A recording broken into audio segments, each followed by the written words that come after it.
Alright, good afternoon, people, or whatever your time zone might be. This is the first match of a show match between Flempopo and Zupamann. It's potentially 7 games we go to here, so we have quite a few different maps and sims to look forward to. So without further ado, let's just dive into it and have a talk about the maps. The first map is Graveyards. So you can tell here from the general overlay of the map, there are some ruins and some tombstones and stuff details here to suggest this is in fact a graveyard. So talking about the sims here, we could talk about Zupamann's first here. I'd say Lithuanians is a solid pick here for what is mainly a land map. And as you note, these white dots here, they are relics all spread across the field. Actually, quite a few of them on Zupamann's side here. And you know, if you collect 4 relics with Lithuanians, you get full advantage of their extra attack for their knights. You get +1 attack on your knight's lion and Lightis, the unique unit, for each relic up until 4 relics. So obviously a solid pick here. Food is also of a great supply here in graveyards. There are some pawns, this one quite close to Zupamann's base, so he could dock either of these pawns to boost the food eco a little bit and even get better boom going food-wise and sustain Knight's production here for the later game. Looking at Flempopo's side, another good open land map civ in the Goths here. And he's actually already sneaking forward. I mean, I haven't set any rules for laming for this show match, so it's perfectly allowed to go forward and make some shenanigans, kill the boars, whatever you want to, sneak a villager behind. He's already on the lookout for... Oh, that's actually quite ambitious here, going forward without knowing Zupaman's location here for Flempopo. Anyway, with Goths, they are classified as an infantry civilization. Infantry cost less as you progress through the ages. That means you could afford more militia early on with less gold and food. And the unique unit a great counter to archers, but that doesn't really apply against Lithuanians that are mainly a cavalry civilization. They also have great trash and, as far as I know, more or less fully upgraded champions, missing maybe one imperial upgrade, so they should be able to contest Goths spam in the late game actually. Well, it looks like Flempopo is about to find his sneak in spot here. There are players pretty even in production wise here. Flempopo needs to drop a house very soon, otherwise he will get housed, but it's fine anyway. He's running straight into Zupamann's base here. Wherever Goths get free loom, so you will have this 40 HP to begin with anyway, as Zupamann hasn't researched it yet. He will do that right before going up to the next stage, I think. So preemptively quick walling here, doesn't want to risk any shenanigans. I think Flempopo is on the lookout for Zupamann's boar here, just to kill it with this one villager. You could do that with Goths, just wall your villager in and 3 or 4 shoot your boar. Little bit of laming here, obstructing bringing the boar in here, so already laming progress from Flempopo, the Goths player here.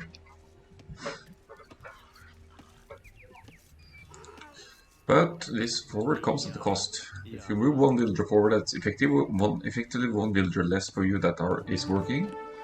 So and we can tell already in the difference here that Flempopo is even behind. Even with 3 loom, he is 1 villager behind, and that could be partly because this villager isn't actually bringing in any resources. Nice quick gate from Zupamann there, obstructing the path a little bit for Flempopo's villager. And will try to kill Zupamann's scout here and might succeed actually if Zupamann needs to flee here. So already some nice early game action here from our Goths player here. One of my least favorite sims in the game, by the way. Both for the laming potential and for the inevitable late game Imperial Age spam, should it come to that. So this is some valuable idle time caused by Flempopo. That's actually 2 villagers chasing 1 villager, considering, well, they have loom even, but Flempopo's scout will go down. A little bit of quick walling here to save his forward villager. Nice quick walls. And yeah, it's safe for now, but the sneak is far from concealed at this point.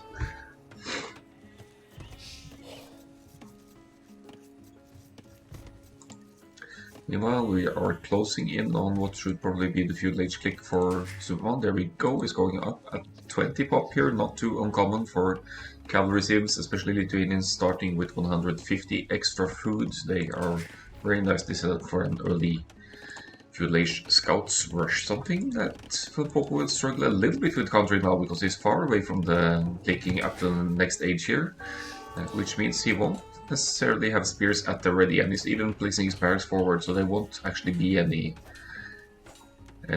spearmen easily produced at home for Flempopo. Even if he gets the infantry discount, he's not going to have a barracks at home to produce from.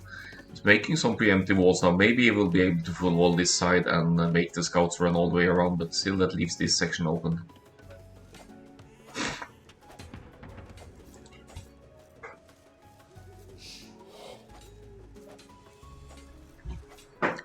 Still no feudal age click for Flempopo though, he's with 146 food at the moment, dropping a dog as well. He's really not in any rush to reach the next age here, but considering your opponent will be there quite soon already, maybe it's time to adjust a little bit. Zupamann seems to be struggling a little bit for wood here for the... he's going straight into archer range. That makes sense actually, because he knows about the forward barracks by Flempopo. He wants some easy defense against the Goths militia. Zupamann is here. Hi, hi. So I remember you told me you would be able to catch the first 10 minutes of the game, so nice to see you stopping by.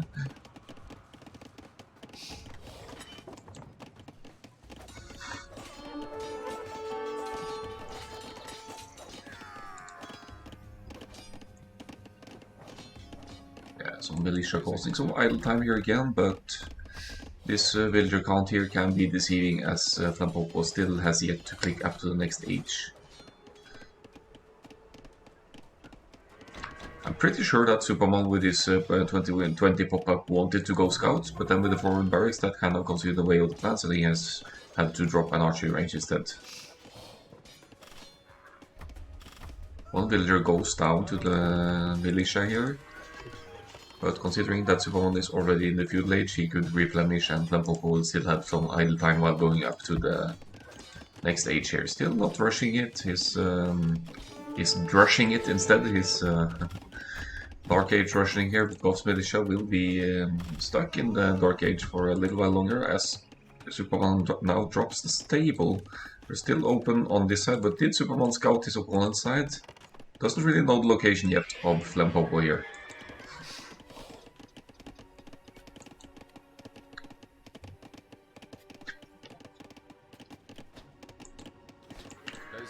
Now goes with the I know where you are move here, sends one archer out just to fire away at the barracks. Will probably deal 1 damage per shot here, so that could take a while, but in exchange, once units start to pop out, this archer will be firing in instantly at the militia.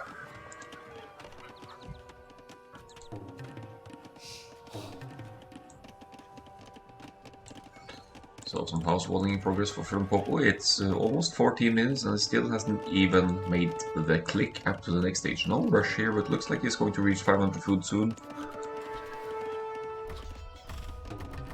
More militia coming in, making life pretty annoying here for Zupamann, but garrisons the TC and seems to be fine here.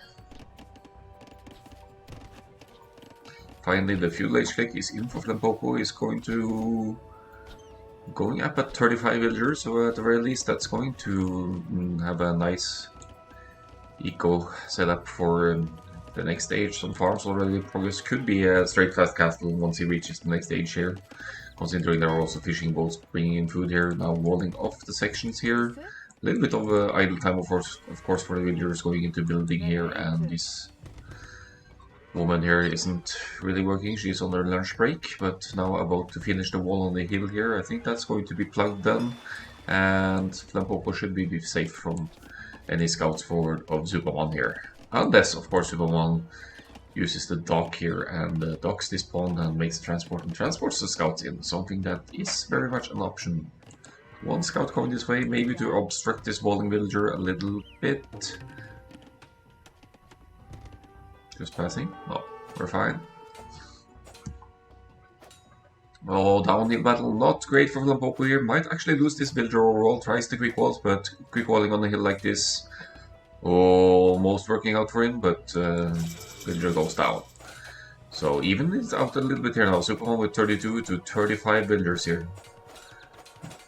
Well, another weak villager. Really needs to rush these walls up now because here comes another scout. And I think they're fine. So let's have a look at the ecos of the Flempopo. Pretty close to the gas ledge click, missing of course the buildings. But once he gets the buildings up that are needed for next stage, he should be okay. Zupamann committing to fuel age for now. Going for the army numbers with scouts here, and just now going to gold, so they will need to collect 200 gold as well to kick to the castle age here.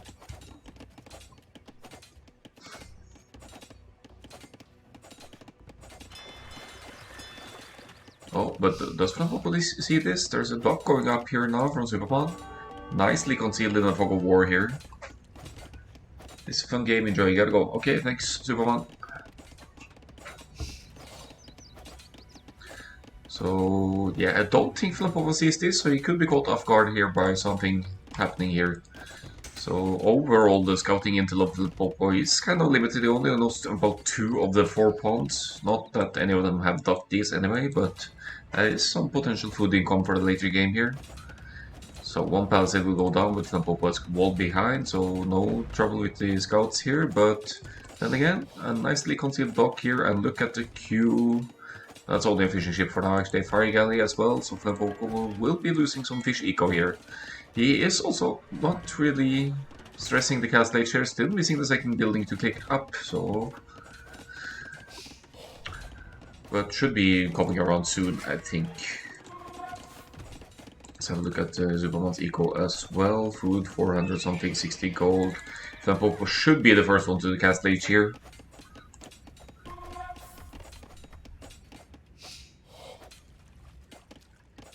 And still doesn't see the dock. That's...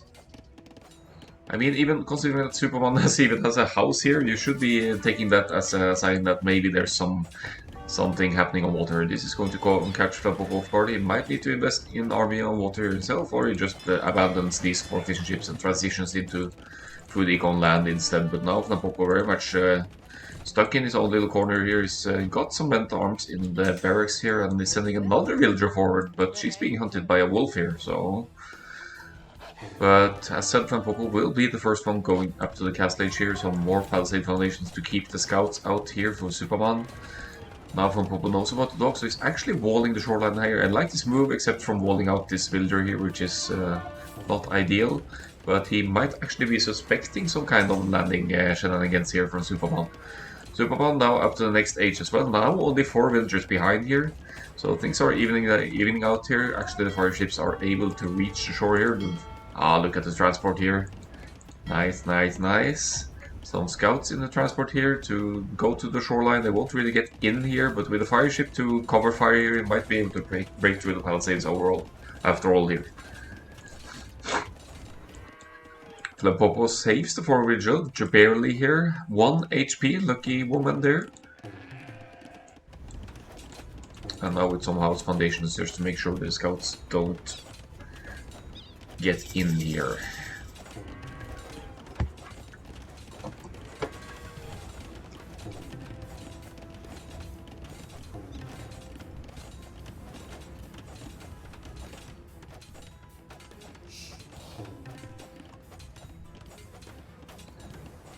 Gas stage about to kick in for Zupamann as well, dropping the second stable now. What's his eco setup like? He's got quite a few farms.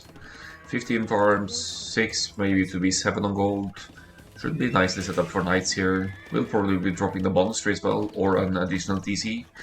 We'll have to see. I think he should prioritize the monastery and relics here actually for the extra attack advantage. Of course needs to clean up this, but the Lithuanian knights will easily clean up the long swordsman here from Flempopo, so that shouldn't be an issue at all. Drops the monastery right next to a relic here, so I like that move. That's going to boost the attack immediately once he brings in the first relic. Meanwhile, Scout's not really providing much else than an annoyance here. And Flempopo with a stable of his own here, so he wants to raid the Knight's Goth's Knight in Castle Age. are okay here, even a sneak siege workshop on the side. Look how Flempopo is concealing his production buildings from Zupamann here, so he's going for a surprise attack here. Now also got 2 of the upgrades on the knights here.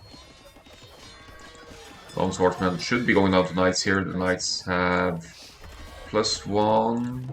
That's actually forging, so will be +2 once the relic gets brought in here.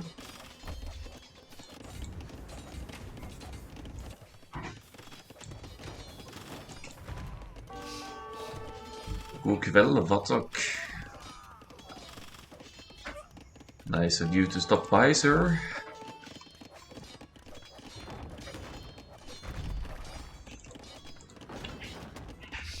Oh, this Manuel is completely unprotected. Bye-bye Manuel for Flempopo here. That's also indicates, although Zupamann hasn't scouted the forward siege workshop, he knows that something has to be around here. How you doing? I'm good, man. A little bit sleepy, I just got up, because I'm not really a morning person. But having scheduled a show match on my channel, I have to follow it up, of course.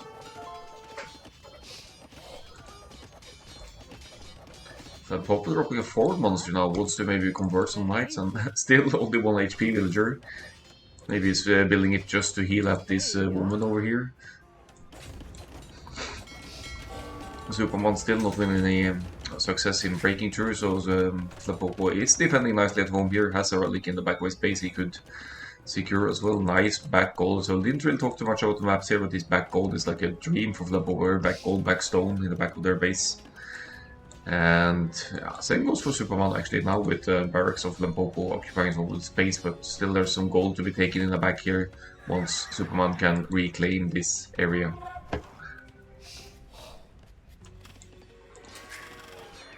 A little bit of idle time forced on Zupamann here. Zupamann lagging behind the villagers here, but has some fishing shift working for him. He's also reclaimed this pond, so there will be some potential for fish traps here. There's some shore fish to be taken as well, but nothing too significant here.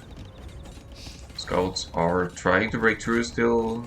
Still, this is not much more than an annoyance at this point. Flempopo with the +2/+1 knights here, ready to roam around, but late Zupamann already with +3 from the relics here. He has got 2 relics by now, and should have no problem hunting down the siege and the weaker knights of the Goths player here. This 1 HP knight, just 1 hit, bam, dead.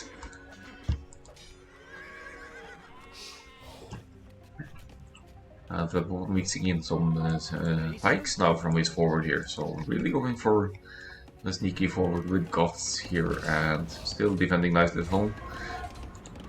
Goths only get palisade walls though, so it's a limit to how much you could defend with walls. That's why he's placing house foundation as well, because they have a little bit more HP than the palisade walls here. And with it now with the galley behind as well, the fire galley might actually break through here. Conversion happening in the north here, so Flempopo gets some value. He gets now has a Goths +3 knight here because he can convert the Lithuanians one. So does some nice work in the forward here. Looks like Flempopo has a better eco set up for him at home as well, because he's floating more resources, spending in them too as well. But in the long run, Zupamann, as he collects more relics, will have a stronger army as well. And once this palisade goes down, it's free meat for the scouts to run in and raid it. No, nice quick house from Flempopo, still keeping the ration out. Her lages det 50 liter juleøl I dag. Oi, oi, oi.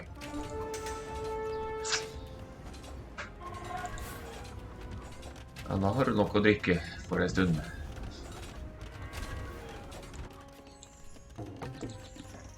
So have a look in the north again here, some unfinished farms here for Zupamann, not to be taking it. Pikes and siege and knights push here from the Goths player. And a couple of barracks. Infantry is cheaper for Goths overall, so you could just easily get many pikes on the field. Monks will help out as well, but there are light cav here to deal with the monks and the siege. They should be dealing with the Magnum and stuff. Threatening amount on knights now for Zupamann. Look at the military numbers here. These players are pretty evenly matched in the military numbers right now. Flempopo just now taking the second defense upgrade for his pikemen or infantry overall here. Guess he takes some decent engagements here. We'll clean up some of Zupaman's knights again, so the pikes are doing work here, but more rocks will go down, and that means more gold down the drain for Flempopo, because still has gold in the back of his base, but that will be running out at some point here.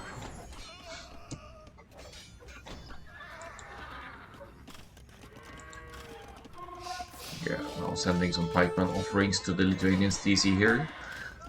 But who cares, Goth's infantry is so cheap anyway. The monk with 100% now, but will be dying to knights here. No conversions, and another one comes out as the knights challenge the pikemen here. Never the greatest fight, especially not when the pikes have armor as well, and one conversion again for Flempopo here. So KD, pretty similar between the players here. Zupamann still being annoying near Flempopo's base, but not accomplishing enough here, not breaking through, not... Or did he let some scouts in? I did hear some...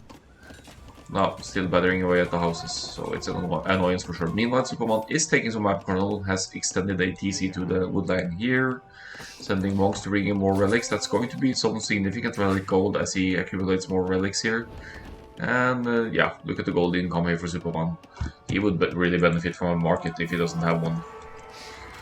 To adjust the eco a little bit here.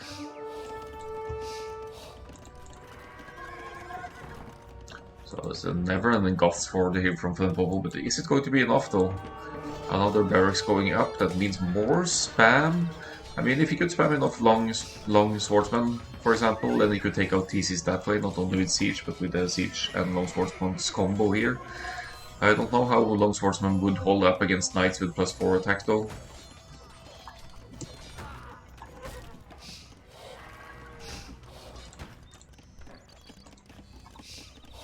There is indeed a steady flow of military from Flempopo here, so committing to the Goths Knights play against Lithuanians here, which I think is an interesting take on things. I mean, there's the mobility, obviously. He has the army production at home and could send them in, but he's basically sending in one at a time and being annoying more than dealing actual damage, and sacrificing monks here will be losing 2 at least. Probably will get 1 conversion here.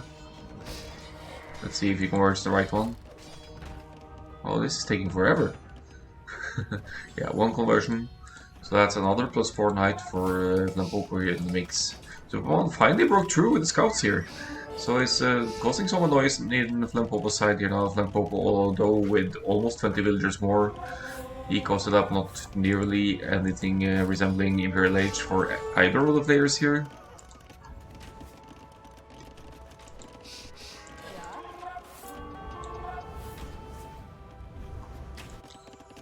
We see some grey map control in the middle there. Flempopo sticking close to his own base and his opponent's base here. Of course, the number in the front of here, 3 barracks now producing pikes and mixing in some longswords here. Another stable going up as well. I still question the stable choice when you're up against knights with 2 more attack, but the monks certainly helping out. With a conversion you get the actual stats of the unit you have, and now we can heal them up as well. We'll have some strong Goths Knights here, and the TC of Zupamann is yet again garrisoned and idled here, as he brings in his own monks here. He is with 3 relics so far, so the monks have made use for themselves. Monks trying to get conversions, convert the knights back here, but the knights will have none of it. They run away, don't like these holy men here shouting at them.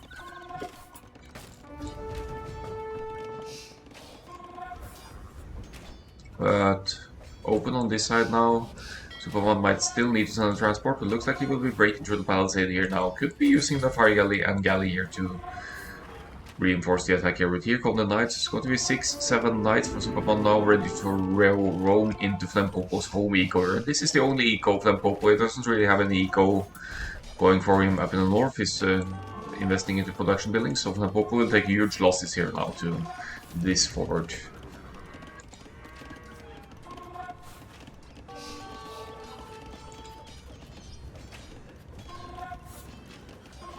There's even an opening here now, actually, probably an overchop here, so that's another entry point for Zupamann's army here.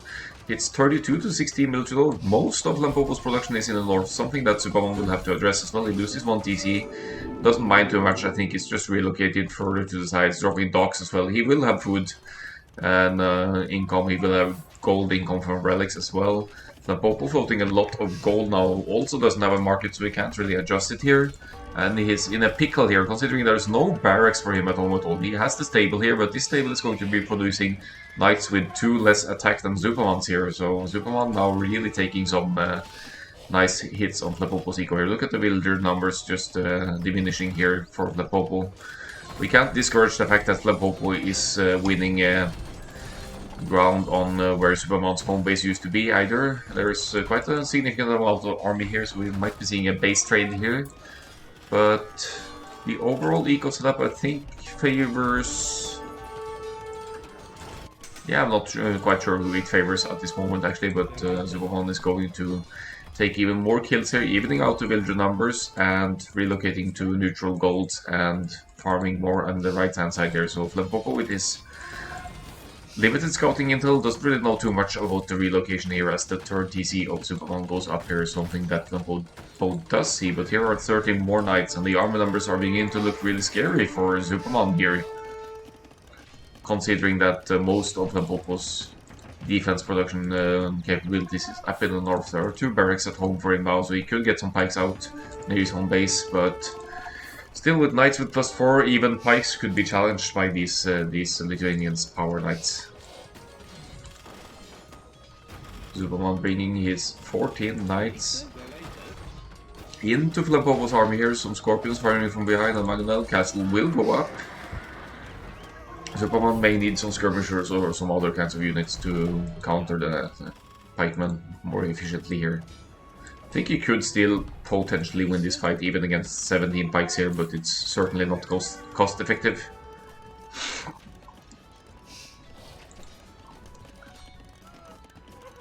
So last knight of the forward goes down for Zupamann. Will he go forward again here? Sometimes a little bit hard to follow the grey dots on the map. There we go. 13 knights ready to raid again, and there are some pikes in the mix here now, but not nearly enough for Flempopo here. I think with these knights with the +2 and +4 could even take out town centers here with ease. Yeah, that's what Zupamann's going for here. He's going to... Yeah, look at this. The town center losing HP so quickly here. Repairs aren't really an option either, because all the knights are sitting under TC, so pikes are coming in here though. It's 8 pikes against, I don't know, 30 knights or something. The knights really need to charge here though. There are lots of free kills for Flempopo here.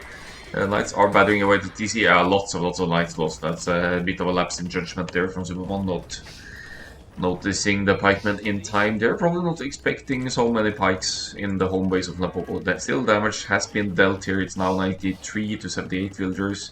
I think it was above 100 for Flempopo. He had a larger villager lead than this, but Flempopo dealing some real damage as well. It's really back and forth here on both sides here. And Zupamann is struggling to fend off because he was just going for the forward, but he's now TCing this side as well, so he's securing some golds and stones here. Could drop a castle, get to the Lightis maybe, strongly changed units, or just get some castles up for defenses. Flempopo with enough stone to drop another 2 castles as well. Ah, Sonder is in the chat. Howdy. How are you, Mr. Sonder? I'm in the casting. The Halloween show match today between these 2 players. Zupamann was the one suggesting a Halloween show match, and then I tried to find a suitable sparring partner for him. Takk for det, Santiago Star. Jeg synes det er gøy og moro å prate engelsk, da. Så prøver jeg å være observant og legge merke til ting som skjer, sant? Så jeg liker egentlig det nesten... Ja, jeg liker det like bra som å spille selv, egentlig. So we now have a mix of Norwegian and English and Swedish in chat. So a bit of a nice mix of nationalities here. So let's have a look here and there on the map. There's lots of red on the map. So Flempopo is more or less obliterated. Zupamann's old base here should be taking out the monastery with the relics as well, in my opinion. That's over here. So Zupamann still... Yeah, he's lost 3 relics actually. So Zupamann did build a new monastery to try and reclaim the relics. So at the moment I think Zupamann's knights only have the regular +1. But that's Right now, Flempopo's knights are equally strong as the Lithuanians' knights here, actually. So that's a good call by Flempopo, taking out a monastery here, and even building a monastery of his own to reclaim these relics. Looks like Zupamann will be able to get at least one of them for now. So a little bit of pikes raiding here from Flempopo. His score looks convincing here now at this moment. He's going to take out another TC here soon enough. And yeah, can't really deny the expansion of Zupamann though. He's taking the map where he can and trying to survive here, but considering the current standings here with... Well, it's more kills for Zupamann, that's something actually, but he's still very much behind in villagers here, some 30, 40 villagers. And Huskarls now on the field, a great raiding unit of course, but they will struggle against Lithuanians Knights still, because Knights kind of hard counter Huskarls. They have high priest armor, but less melee armor, meaning that they will lose to melee units like Knights and Champions and these kind of things. But for raiding potential, of course, they are great. They do have high attack and could take out buildings easily as well with that attack. So with the unique technology, you could also make Huskarls from barracks with Goths. And looks like Imperial Age is about to kick in for Flempopo here. In the Imperial Age, Goths have a unique tech called Perfusion, makes the barracks work 100% faster. They also have the team bonus with 20% faster barracks, means that in the Imperial Age we will have Goths producing incredibly fast from the barracks, like 120% total. And with the amount of barracks on the field now for Flempopo, migrating some villagers to the north here to take the golds, he should be able to spam consistently the pikes or soon to be halberdiers to counter the Lithuanians +4 knights here.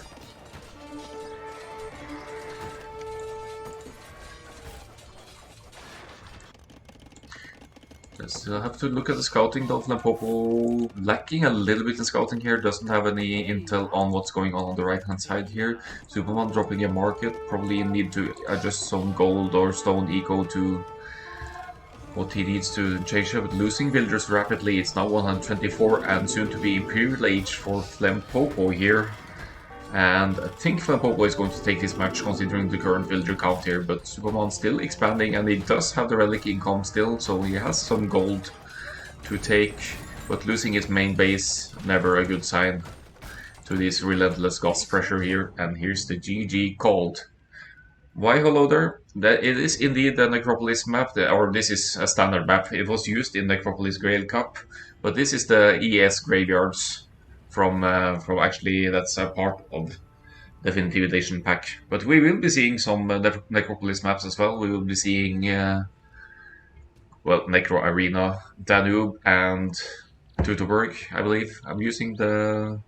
Hold on, let me see. I think I wrote it in this command here. Oh, maybe not. Yeah, I need to add the maps for a command, maybe.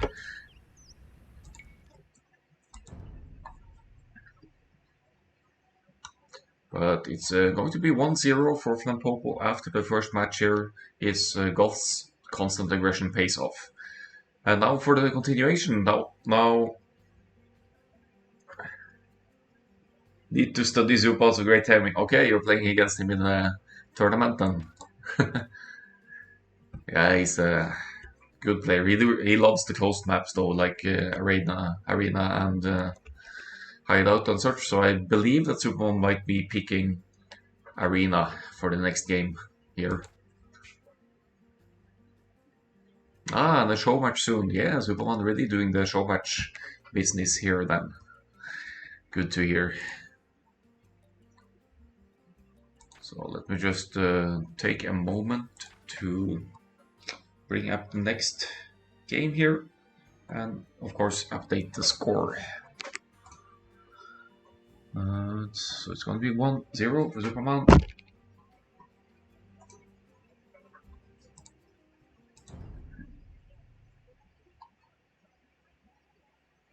And now let's hide away a little bit here. Now I kind of revealed the number of games, but that will just have to be. Next game is going to be on Arena, and we will be having a Byzantines versus Bulgarians matchup. Here's the thing. The loser gets to pick the map, but then the winner picks 2 civilizations to play, and then the the loser gets to pick one of these civilizations to play.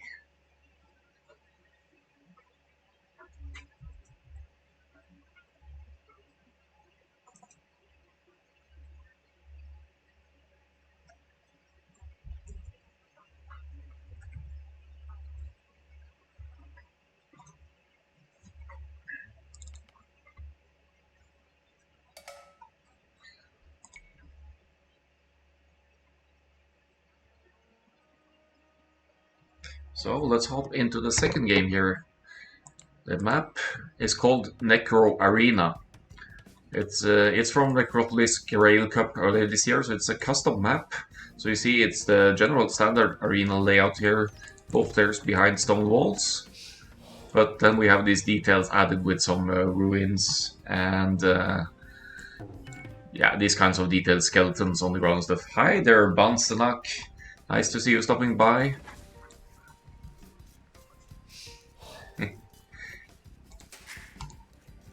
So what are we going to see here? So here's the thing, Zupamann, he lost the previous game, so he got to pick the map. So he picked Necro Arena here. Then the winner gets to pick 2 civilizations, and we see Byzantines and Bulgarians picked here. That's the picks from the winner, Flempopo, and then Zupamann, being the loser, gets to pick which city to play. So I have to admit I'm kind of surprised here that Flempopo picks Byzantines in the mix, because that's really a very strong arena civ and allows your opponent to take it.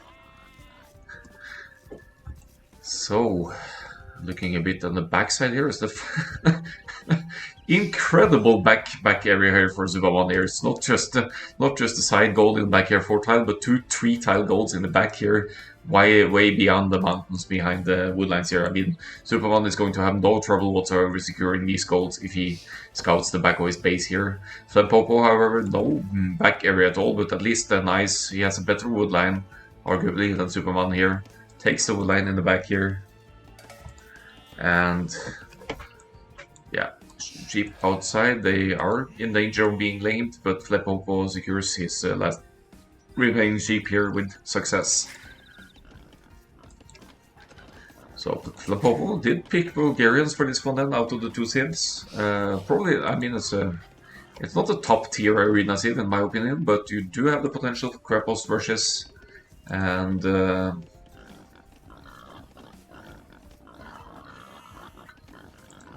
yeah, the stone right by the gate here, almost blocking it actually. But this stone could unfortunately be easily denied by some kind of ranged unit, tower, castle, whatever from Zupamann. So if you deny Bulgarians of stone, they will struggle a little bit. There's another stone to the side here as well. So Flempopo could get in trouble if he's going for the Krepos play here. Could be denied from the significant resources. Even the main gold is so close to the walls here. So if Zupamann sees this, I think he should be able to see it by scouting once he gets out on the field, and that's something he could play to his advantage on this map. But early on Arena, we will probably see some fighting for the relics, so that's going to be the core moment for the players here to contest the relics. Looks like the relics are pretty evenly disposed here, 2 of them close to Flempopo, 2 of them close to Zupamann, and the last one pretty much in the middle here.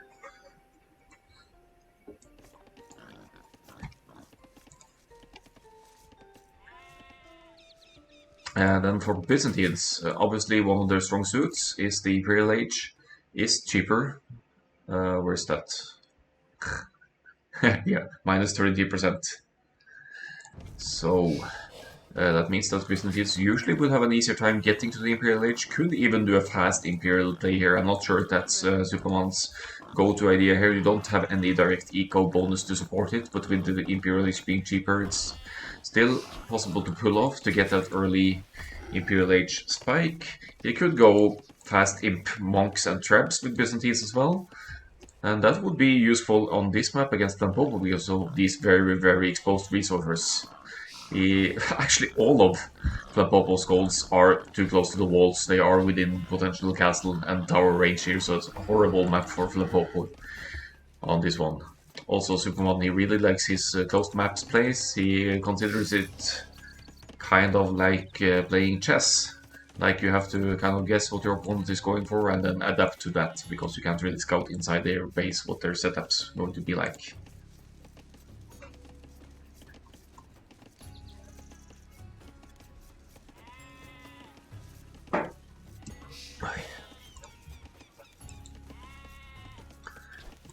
Bringing in some deer here, nice timing, taking the second boar as well.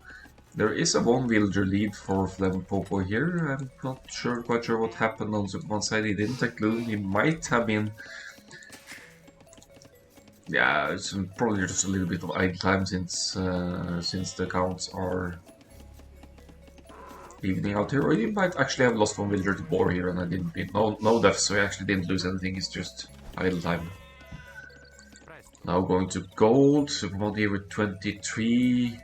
I'm guessing maybe a 26 population up for Zupamann here.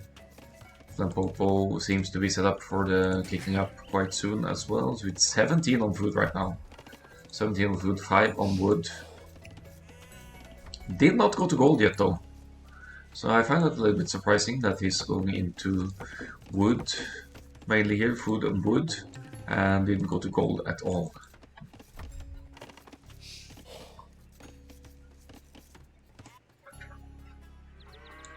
Now gathering some intel on the map, just to notice out those relics that they are probably going to be fighting for. Zupamann still in the process of pushing in the deer here.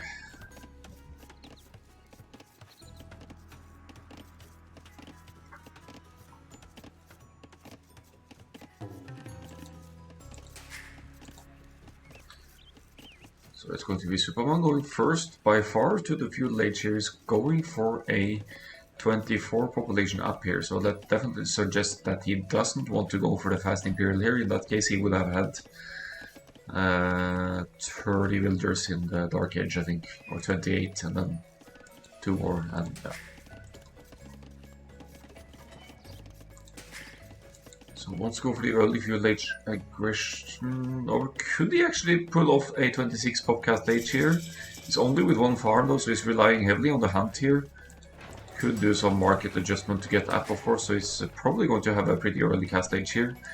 He's not been wasting any food here, considering that he's quite close to the food count needed to click up here, as Flempopo now with 2 on gold, so he did go to gold eventually, but I think he's going to lag behind a lot here to the next age, because he went to gold this late. He's queuing a couple of villagers, maybe he'll be fine after all. He needs to drop the blacksmith market, then go up. But can't deny the fact that he is hasn't even reached feudal, while Zupamann is already on the way to the castle age. From the looks of it, Zupamann could be setting up for the boom here. Is going heavily into wood here. Drops the barracks just now, so he wants to take some presence on the field. I mean, Byzantines have cheap trash, so it's probably going to send out some trash units like spears on the field, maybe accompanied by scouts to contest monks and grab those relics.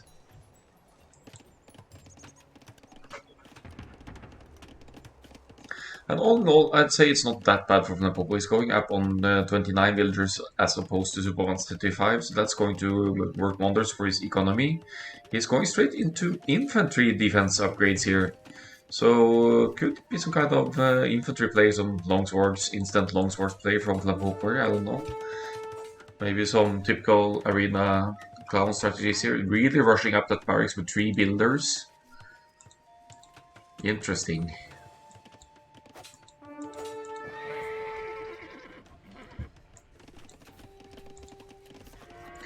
Also, Bulgarians, they get their theses only cost 50 stone, so Flempopo could drop 3 theses instantly if he has the wood for it here.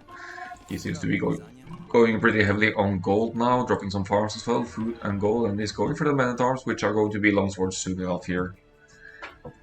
They would be subject to monks conversions though, and here's the monastery for Zupamann. Byzantines have a great monk tech tree, so should be easily able to contest relics here. But then again, the long swordsman edition, these will be long swords automatically once the cast age is reached.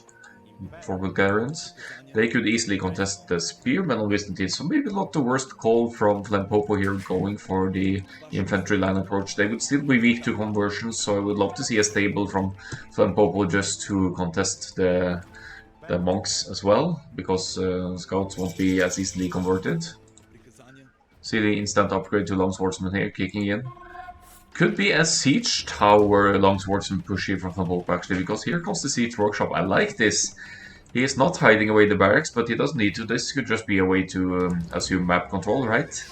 And could just, okay, I'll drop the barracks and then I'll drop the stable to chase, contest the monks on the fields, right? But there's no stable at all for Flempopo. He's going full Longsword madness here, and he's probably going to queue a siege tower once again afford it here.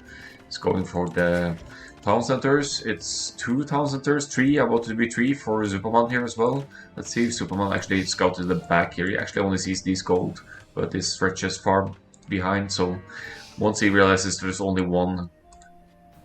Actually, there are no neutral golds on the.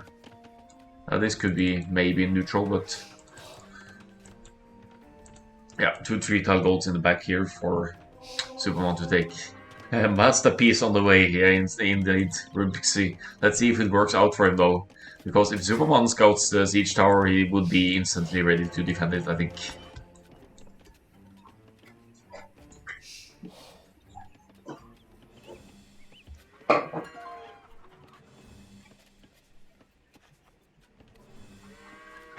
Alright, here comes the siege tower. It's going to be siege tower with 9, probably 10 long swordsmen inside. Only with the defense upgrade though, not prioritizing the attack upgrade, probably not prioritizing its food and gold heavy already to make the siege tower. But now, let's see. So Zupamann has some map control with his scouts, using his scout actively now. Just passing. Oh. Oh. Oh. Oh, Flempopo sees the scout, he backs away immediately. Good job. Maybe able to hide away that siege tower, just maybe. Zupamann, no, he's running back. I think he saw it. I think he saw the red dot on the map. Or no? Oh! Garrisoning on the wrong side. Oh, that's some valuable time lost there. But here we go. Siege tower is up. Now no reason to hide it anymore. Oh, yeah. Well, it's 10 long swordsmen, still not enough to take out TCs though, but it will certainly cause some idle time here on Zupaman's side. Now dropping some military foundations here. What did he do here? Just dropping the stable. I think that's the right call, because if you get knights with preferably with some upgrades on the field, they would counter the long swordsmen here, especially since long swordsmen only have 1 defense, no attack here. Some monks will help as well, of course. Gets a conversion here.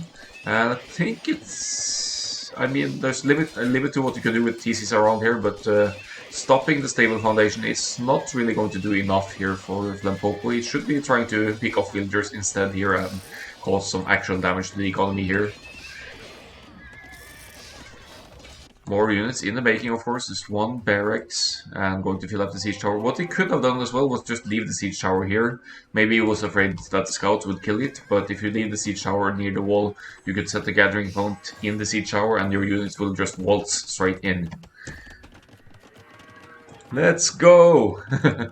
Yeah, some serious arena clowning going on here now. Mr. Age of Noob, thanks for stopping by. His siege tower longswords from Flempopo with the Bulgarians here. So looks like for now, it looks like the Bulgarians pick is working out for him, catching Zupamann a bit off guard here. Wasting longswords to TC fire now though, but evening out the villager count maybe, but Zupamann is on 3 TCs up against Flempopo's still only 2, so he's going to have to kill more villagers here to really even out the villager count here. Zupamann doesn't seem too affected in the economy, gets housed though, there's a lot of things to handle at the moment, and the house foundation even gets stopped here, so it's, but rushes up a few houses here. It's not housed anymore, it's doing alright. And is there going to be a new siege tower volley here from Flempopo? That's a siege tower with... yeah, 8 longswords in, but that could potentially be stopped maybe with the army on the field from Zupamann. or at the very least delayed. Zupamann will need to think about some effective counter here though. He's dropping the stable again. He did lose the stable foundation over here.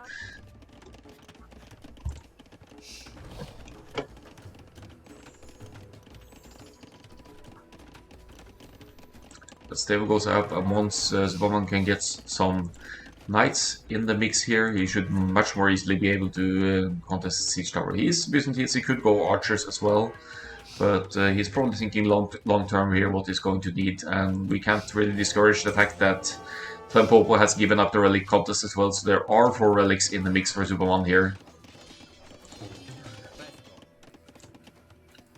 So siege tower going back and forth all the time. I don't know if I'd like this. You could just keep it over here and then keep a steady flow of units, sending him one by one, but maybe once. Oh, it's 4 monks now for Zupamann, and with some monk micro here, we'll be able to get conversions here. He already converted 2, so that puts a stopper to the long swordsman aggression here. He should build more barracks for constant spam, that's true as well, but could this eco support it though? He's with barely even to sustain the villager production here, but quite a few farms now though. I think he could have had some forward barracks and just leave the siege tower there. Or send in a villager through the siege tower and drop some barracks inside of Zupamann's base here. But it's still a constant annoyance here, but it's not really working too well on Zupamann here. He still has a healthy eco working for him, getting housed in the middle of everything, of course. But now using houses as kind of preemptive walls here.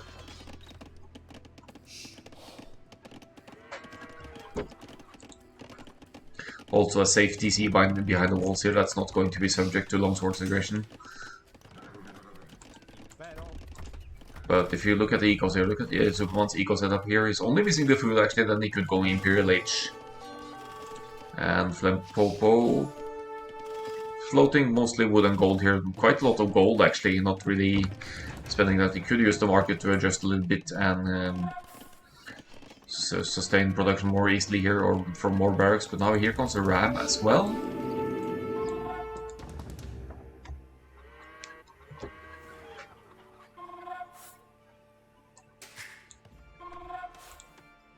So Flempopo decides he's heading off of this scout here, blocking his way, so he takes it down. But here come the knights from Zupamann. No upgrades though.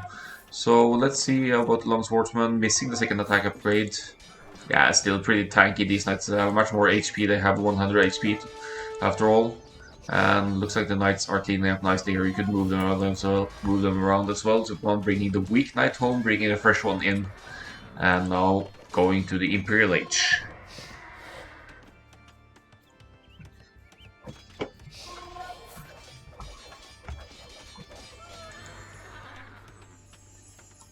Nice job sending the monks to heal up the weak knight as well. Making good use of the monks. Now more barracks for Flempopo, but doesn't really look like his food eco is too great to support it. He brings in pikes, of course, that makes sense when there's knights on the field, but he's still going to be up against Imperial Age units here soon enough, and here comes even redemption for Zupamann. So if the battering ram comes close to Zupamann's base, the monks could simply convert it. With redemption you could convert buildings as well, and I think that's exactly what Zupamann's going to do here.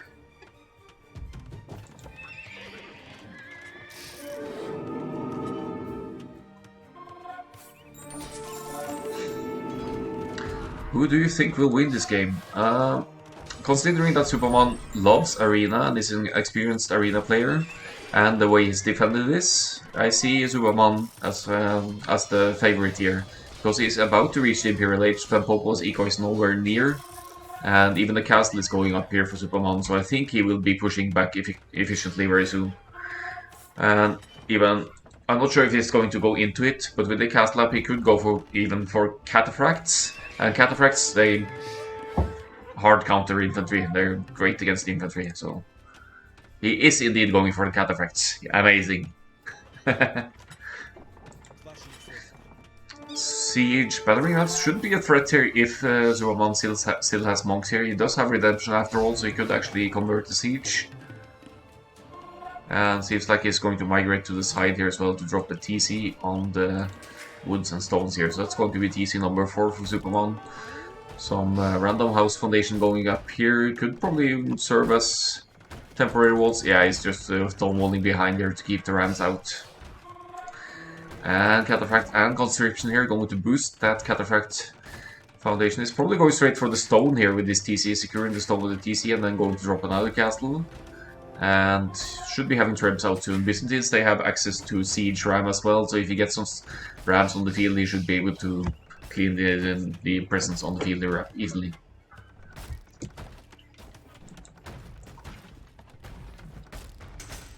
Fortified wall even, and Byzantines buildings with more HP overall. Doesn't make it easy for Flempopo to break through here with his Castle Age battering rams. It's going to be all-in Castle Age for Flempopo a while longer here, as he's housed and he's with quite a few villagers on food by now, but he's still nowhere near taking the Imperial Age, and that's going to be hurtful for him in the long run, I think, because right now he doesn't have any good answer to Cataphracts, which Zupamann is actually massing here. I think he's even getting the... Is he getting the unique tech for the Cataphracts now? Let me check. Logistica. Yep, he's getting Logistica. Cataphracts cause trample damage. So then pikes are even less of a threat against Cataphracts. I need to check his upgrades on the mounted units though, because he didn't really research any for the knights, but looks like he has the armor prepared already and only the first attack, but that's nothing to stress really. The armor is more important here.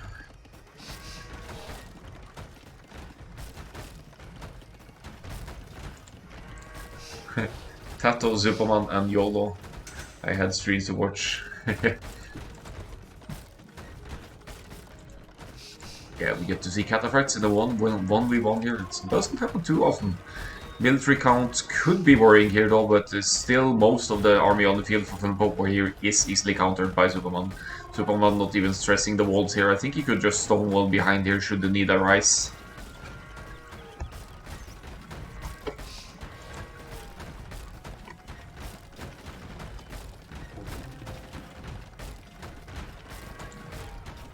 Look at how long it takes for these battering rams. Useless rams against the fortified walls on the mighty Byzantine Empire. Still, they're finally through. Some knights now coming forward, but guess what? Surprise! Cataphracts. Elite Cataphracts even! Wow, we even got elite. I didn't catch that research. So knights will melt to this, no question about it. This is Imperial Age Elite Cataphracts up against Castle Age units here. Scorpions, I guess they will deal some decent damage here, because Cataphracts are weak to range units, but just moving around and yeah.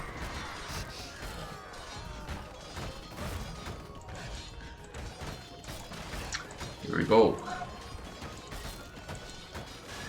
Cataphracts clean everything here. Should probably snipe this build very easily. He's comes from Angle, that's not really gonna contribute much here. I think Flempopo will really need to struggle here. Yeah, exactly. Sees the elite Cataphracts and calls the GG. And takes the game to 1-1 here for Zupamann. And we'll be going to see Flempopo's map pick next. Cataphract basically countered everything that was on the field at this point. So a very great call by Zupamann there to get the castle up, get to the Imperial Age with Byzantines and just, yeah, use the eco advantage to bring the map control back.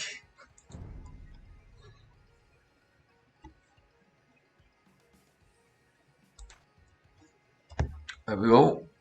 KD, pretty impressive here now, considering he was on the defense for a long while here. Zupamann 68 to 35. 11 conversions overall, and largest army maybe the most peculiar thing here with the Cataphract just shredding at the end of the game here.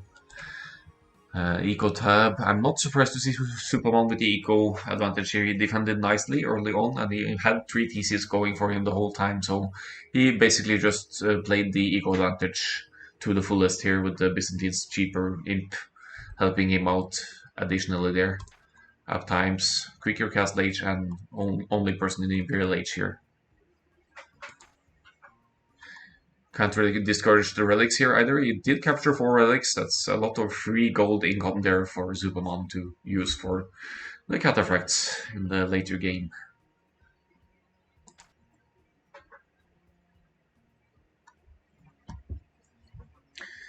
So just a moment, we'll be going into the next one.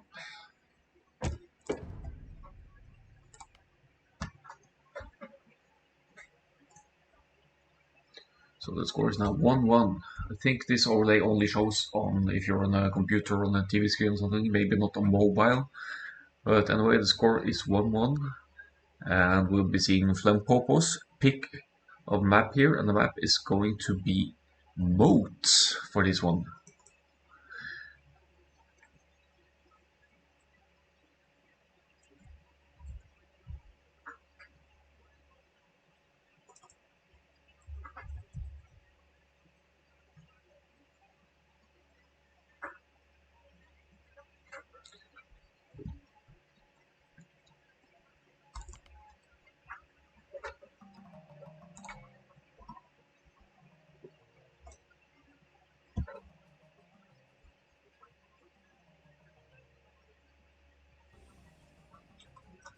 Right, going into the next one, guys. This is one of the crazier maps that was used in the Necropolis Grail that you maybe wouldn't expect to see in a tournament. It's called Moats. Now it's been modified. It's called Necro ES Moats. It had several updates during the tournament, simply because of the fact that, alright, look, you have your own peninsula where your starting base is, right? You cannot dock these waters. They are too narrow for that. So your only way out is the crossing here. And for the earlier versions of the map, if you look at ES modes in DE, you will see that this crossing is only 1 or 2 tiles, 2 tiles maybe at most. And you will not have woodlands, you will maybe not even have boars inside. So that's a horrible map to play. This one has been adjusted a little bit with some more resources, more food in your home field, and more importantly, some wood. Because what we did see with the earlier versions was that you would wall off this crossing and neglect any expansion from your opponent, and then they would simply just not have access to wood or any other resources than gold and stone, and it would basically almost be GG as the resources ran out. Zupamann preemptively walling his crossing here, so he doesn't want to be walled out by his opponent. He wants to be alerted to any opponent presence coming this way. So he's committing early to the walling here and now taking the wood lines at home first before expanding. Of course, there's lots of resources to expand to. You need to expand eventually to have access to wood here. But I think walling off early at home is a good call anyway, just to make sure you don't get heavily laned. Let's have a little talk about the Civ series. Are Flempopo's picks of Civs, because, no, I'm sorry, Zupamann's picks of Civs, because loser picks the map, winner picks Civs, and then the loser gets to pick which Civ to play. So, Zupamann here with the Cumans. That's Civ with the potential to expand out to the map early on with their second TC, and overall a good cavalry mobile Civ. And you even have access to capped ramming Castle Age, so if your opponent walls off his section, like it looks like Flempopo might be... Now he's actually going to go forward here. And he's going to realize that his opponent has walled himself off.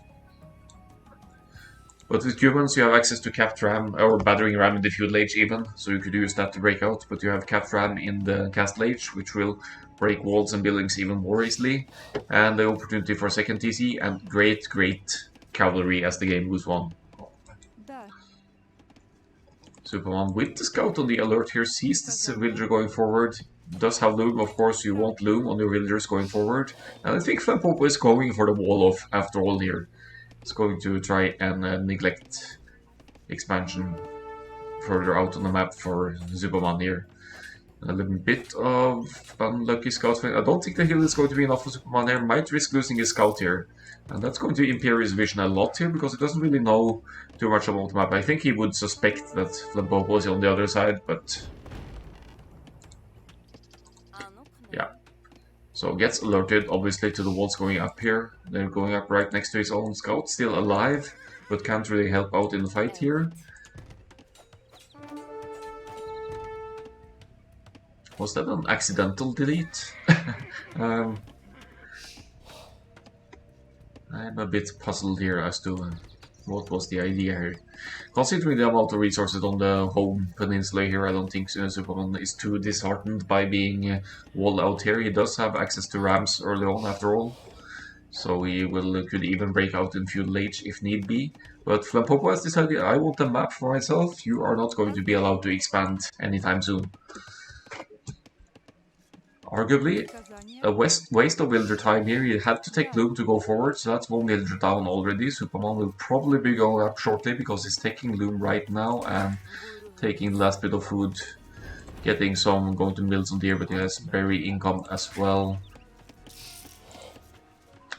Gets a little bit house though, so that's a bit of an issue, but here comes Loom, so he should be fine. Let's have a look at Flempopo's side. He's actually gone to the far out woodline to begin with here. This is Flempopo's map of choice, so I think he has some wacky plans for this one.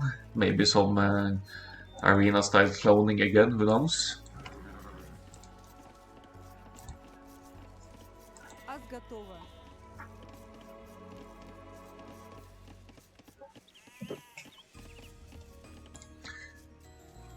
But now with 25% to the fuel age for Zupamann here, Flempopo is at the same village count. He will be catching up, of course, but he will also be committing to a longer dark age here.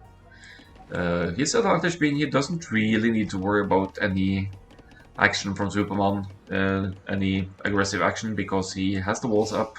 So the moment Zupamann tries to go forward with some kind of army here, Flempopo will be alerted.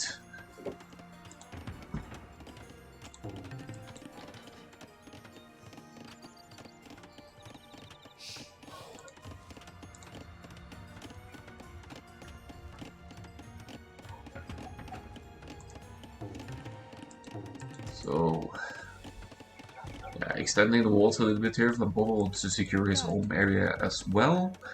Now sending quite a few villagers forward for another lumber camp here, right next to his other one here. I guess it makes sense since he doesn't really need to worry about towers or anything from the opponent here. But had he not walled off here, I would question this decision having two lumber camps at the same spot, because one tower would almost deny both here.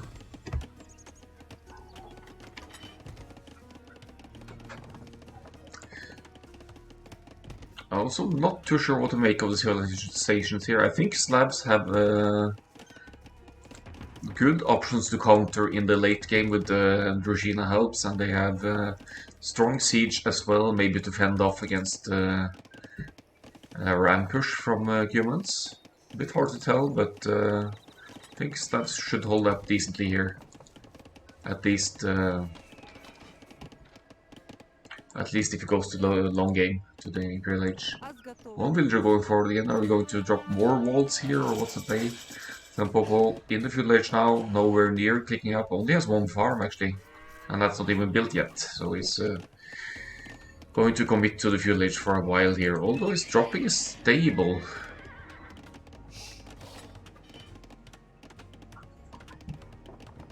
I don't really see what the stable's going to do here. There's no room for any transport shenanigans here, as far as I know. Hey, this actually might be dockable for for Zupamann here, because this looks like a small glitch in the water here. Don't think that's the case on Flempopo's side. So that could be an exploit, actually. Map hacks.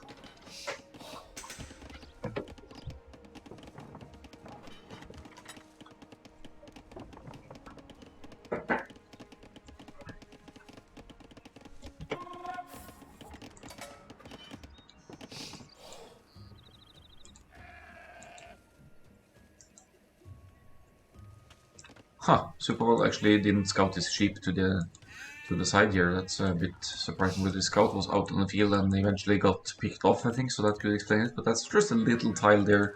A bit unlucky for Zupamann. That might have been why he struggled a little bit for food for the next stage as well. But safely behind his walls, he's committing to the 2 TC boom here now, and that's really going to pay off for him, I think, in the long run, because it will boost his economy. And Flempopo also not really on the way to the Castle Age yet himself. So they're both going for the extended Feudal Age, but Zupamann with 2 TCs working for him. And with 1 villager on gold as well, just to have it covered.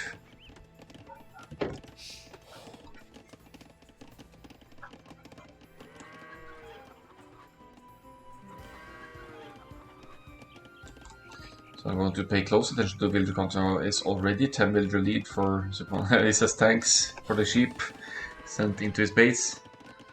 Here comes some stone walls from Flempopo. But then again, in the castle age, once humans get there, they will have access to the cap ram, so I don't really see stone walls. You'd need multiple layers here to delay the aggression even more, so I can see why Flempopo is doing it, but it would work even better against any other civ here. This could be buying Flempopo time to get up to the castle and show, and if he can drop a castle on the hill here, that's going to make Zupamann's expansion a lot more difficult. But Zupamann, then again, now with a 12 villager lead already, producing consistently out of 2 TCs here, dropping a barracks now for some defensive purposes later on. He will need that even to get stables and such up anyway. And yeah, blacksmith barracks. Only missing the second building, probably going to be a stable or a market. Oh, Flempopo says I misunderstood the map. Yeah, I think Flempopo might have thought that this is an earlier version of moats. Okay, so he didn't know that this updated version actually has woodlands at home. So, so this could hurt Flempopo as we go on here, because he doesn't really deny Zupamann of enough resources here, but he does deny the map though. So Flempopo is free to take all of the map here. Once he gets to the castle age himself, he's fine. He could get to the neutral golds, not being worried about being contested here. He's dropping the smith as well, now only missing the gold to click up here.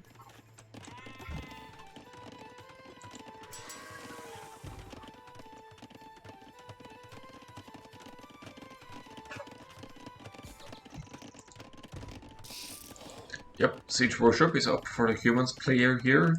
Still committing to the village, but look at the resources of Zupamann here. Could be aiming for the castle age here actually, because he's only missing 200 food now and he has heaps of farms working on. That's 25 farms against... Yeah, well, it's 20 for the slabs player as well. And slabs farmers work faster, so maybe they're actually kind of even here with Flempopo missing just the gold to click up. Zupamann also missing a little bit of gold, but missing a little bit of food. Zupamann seems to have a wheelbarrow though. Does Flempopo have wheelbarrow? I want to check that quickly here, because that could be significant for both. Nope, no wheelbarrow for Flempopo, so he might actually be going up to the castle age without wheelbarrow here. And Zupamann with 2 TCs, 1 still producing, and wheelbarrow is going to take the eco lead for sure here. We get the resource setup here, that's Flempopo's, and Zupamann's looking lower, but it's also investing into rams to break out and gold mining to boost the gold income here to maybe get even more rams. This could easily be upgraded to capture rams once he reaches the next stage. Stables are going up, and yep, definitely going for the cavalry approach here, our humans player. Scale guarding armor, and yeah, even more rams in production. So at least 3 rams here just to break through as efficiently as possible. Could even take out some production once he sees it. Very, very limited scouting here for Zupamann. That's also partly explaining the score here, considering he's almost with twice the villagers here. That's incredible to have the undisturbed feudal boom here. Flempopo floating lots of food, though he is slabs. After all, the slabs farmers work faster.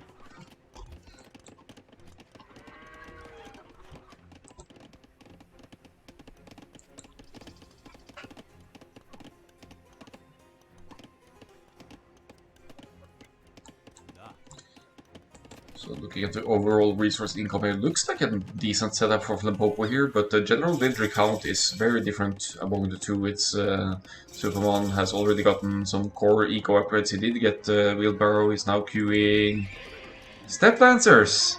Beautiful. You don't see those too much. They're a capped ram obviously in the making here. 5 rams now going out, going to be accompanied by step lancers. Flempopo answering by siege of his own.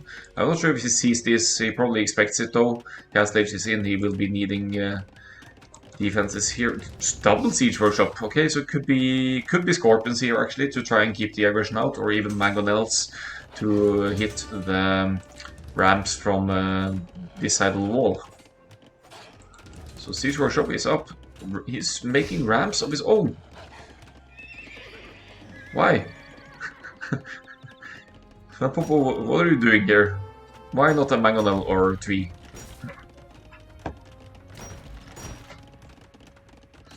Well, that's a choice question, but some stables coming out here.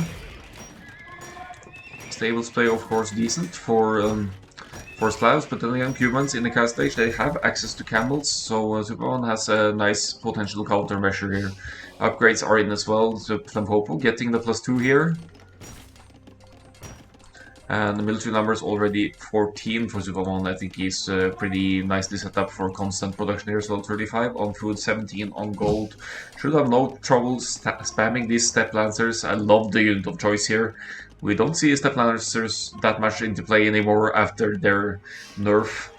When Age of Empires DE came out, Step Lancer was without question the best unit in the game. They were so strong, so high attack, so cheap, so quick, and they stack on top of each other. But they're still a great raiding unit, so if Zupamann breaks through here, he will melt all these villagers easily. Also mixing in some camels, he's probably seen the stables here. Let's see if Flempopo runs in here. His walls are open, nose is open now, but this is an easy quick wall here for Zupamann. So, but Flempopo could use the momentum and run in and then kill as much eco as possible, which is exactly what he's going to do here.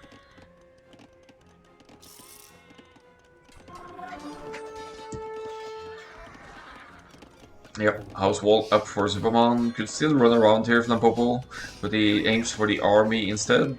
Maybe not the worst idea to pick off the reinforcements, but here come the capped rams. Step Lancer, look at how quickly they're killing villagers here. Bam, bam, bam, 3 hits, 2 hits, 3 hits, I think. 2 hits, and they're dead. So this is devastating for Flempopo. It's now 80 to 40. It's twice the villagers for Zupamann here. Flempopo losing his woodline. I don't think he has another one. Yeah, he's moved over to this one. But there's lots of lumberjacks now. Only 7 lumberjacks. It's 1-1, yes. Doesn't it show? And the GG is called.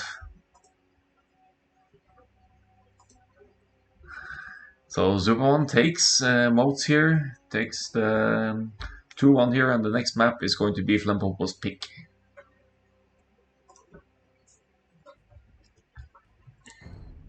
Capped rams, too much to handle, and step lancers just melting villagers here. Pretty crazy.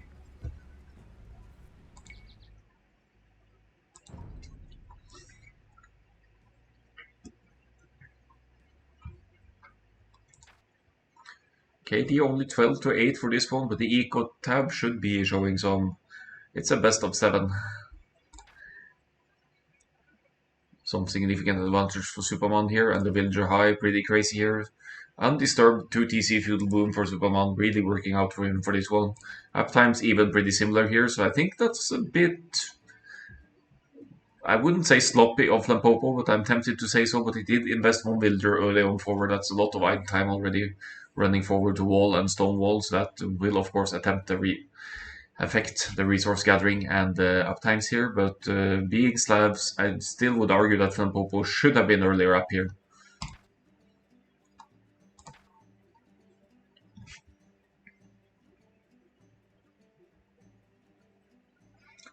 Alright, let's bring up the next one.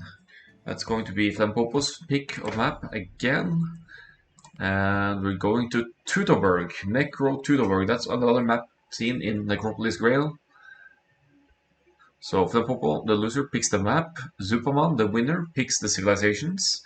And then Flempopo gets to pick which one of these civilizations to play. And guess what? For this one we have... we have...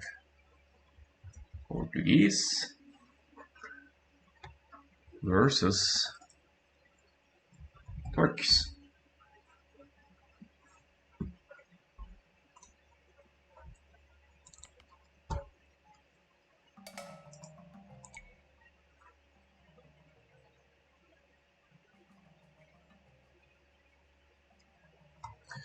So here we go. This is one of the most unique maps for Necropolis Grail, the cup that was earlier this fall. You start without a scout.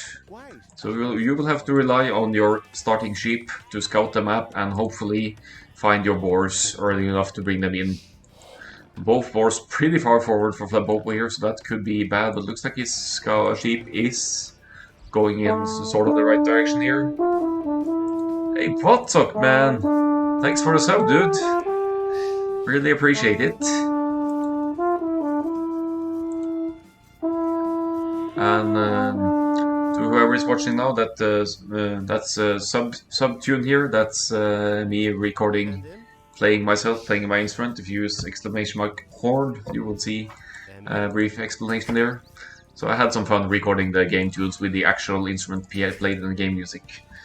Palm, the current score is 2-1 for Zupamann here, and they are playing a best of 7. What's going on here? What's up? 5 gift subs? You're crazy, man. I really, really appreciate it. So I'm sure the recipients appreciate it as well. So yeah, I'm glad you like the content. Hope you're enjoying the show match here. We're going to have the main team 5 times in a row here, I think. Just let me know if I should mute it. Oh yeah, that's I love you guys. Thanks for stopping by and supporting the channel and enjoying some Halloween show match here.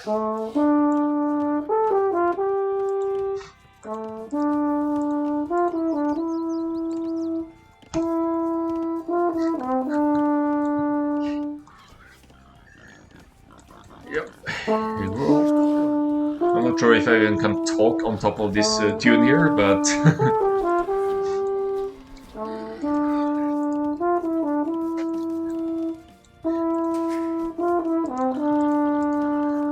look at scouting here. You have to use sheep to scout here, and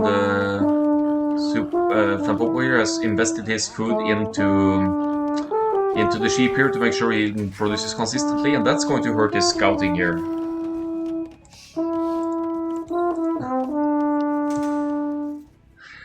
Also, guys, then that emote there is called the Angry Housewife. There's a story behind that. I think the command is exclamation mark housewives. Let's have a look, because that needs an explanation.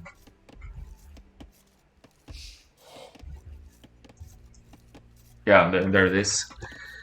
It's Akkal-AOE renamed them to militia to Angry Housewives because their weapon they're beating away with that kind of looks like a rolling pin. So that's the story behind that emote.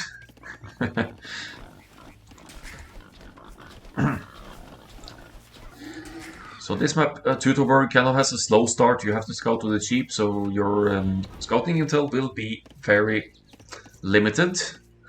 Looks like not a too lovely map for Zupamann here. Great gold here, huge pile of gold. Unfortunately, it's forward for him. So, but if his scouting intel is on point, he sees a little bit of gold in the back here, so that could be secured by some walling. The fact that you don't have your initial scout makes it tougher to full wall the map among all these stragglers as well. I don't think Akkal-AOE was drunk actually when he came up with that term. So yeah, he can be funny when not drunk as well. Don't tell him I said that.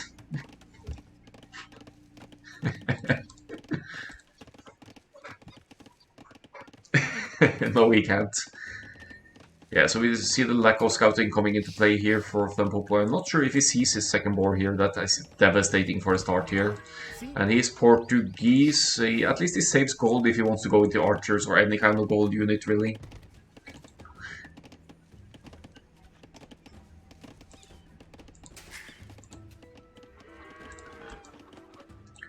But I'm surprised to see Flempopo win the village leader. Maybe using the sheep not for scouting but for food actually paid off for him here to keep the consistent village production, because none of the players have gone up to the next stage. Zupamann did take Loom and he is going up, but he is going up at 20 pop here, whereas Flempopo is at 22. Missing his second boar, unfortunately, but he's placed on farm, so he should have the food eco to kick up, and once he reaches the next stage, he should be quite decent eco-wise. Some preemptive walls as well is still open on this side, though, and Zupamann being Turks here, I'm pretty sure he will be going into the scouts here. Could, of course, be an infantry-style opening as well, but I expect the scouts here. You want scouts on this map to get more intel of the general map. Look out here, you need to find your opponent, and if your scouts find their way over before your opponent has had the chance to full wall, you could deal some serious early damage here.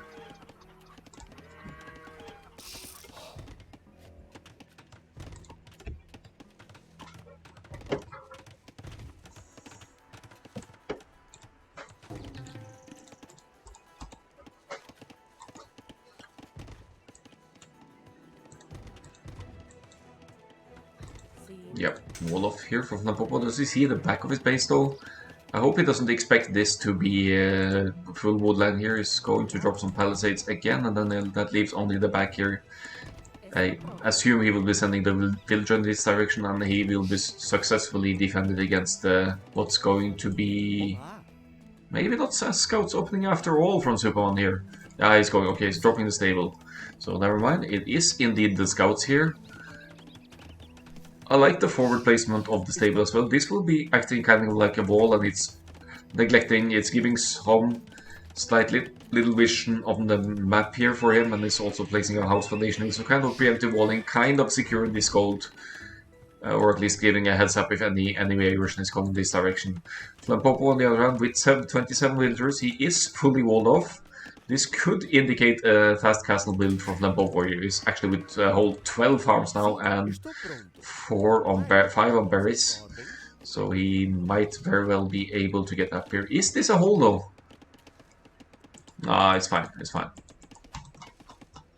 So I think Flempopo is fully covered here.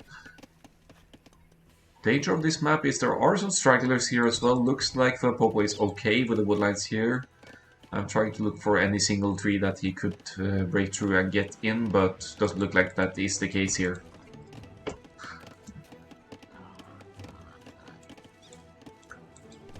Zupamann not yet producing any armies, going into scouts and probably into archers then because he's on gold as well. So nice to have an immediate follow-up here for Zupamann, floating some wood and gold already. And finally he sees the opponent reaching the village. I think Zupamann actually didn't produce a single scout yet. So he may have been thinking about opening, but scouts, but then he says, oh never mind, there are the scouts. So he did produce 2 scouts, but he ceased production of scouts after that, because he sees that his opponent is in fact full walled here.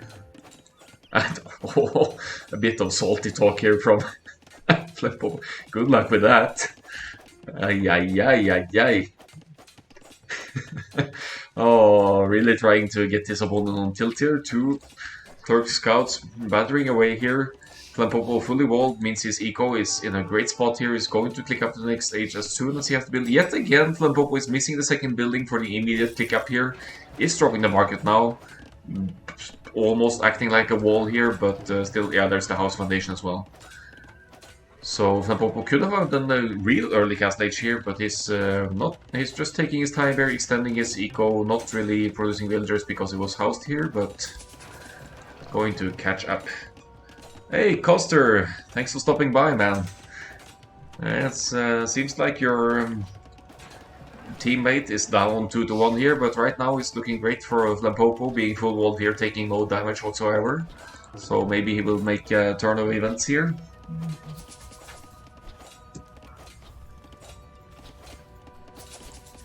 Yep, Archer is out for Zupamann. No upgrades whatsoever just yet. And Flempopo obviously on the way to the castle age. Yeah, you clipped it, Palm. Yeah, I thought so. Well, I mean, I did kind of play into that one, I have to admit.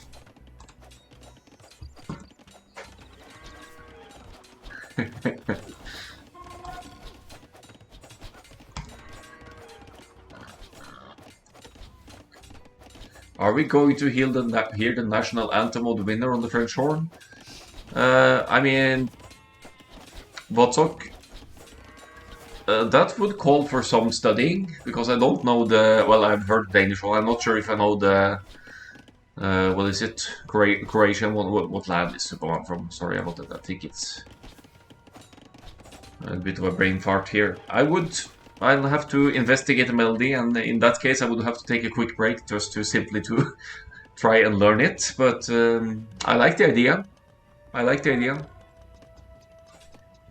Yeah, if I can find the sheet music, then it's no problem, of course. You're right about that.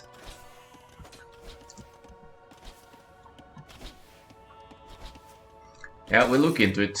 I have my horn right here, so I might very well do that. Doesn't really justify it with the... Yeah, I can read.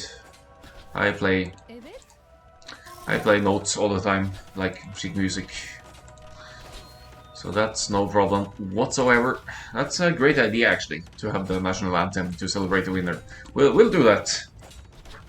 Hopefully, I can find some sheet music for it. Zupamann trying to break in here, but Flempopo with the stone walls now, really fortifying his position here now, dropping TC. He's not stressing anything right now. He is walled in his own little corner here, and with the palisades, admittedly, but he really doesn't allow Zupamann to break in. Zupamann clicking cast late just now, and Flempopo will already have two TCs working for him here.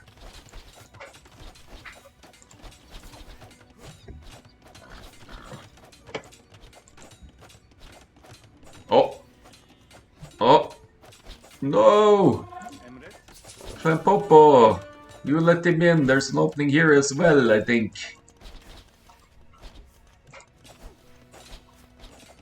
Yeah, the 11 taunt well deserved there. This house foundation isn't gonna last long.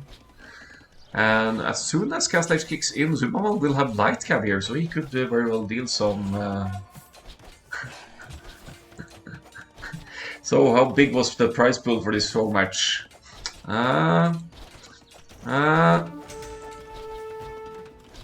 Flempopo, we never discussed that.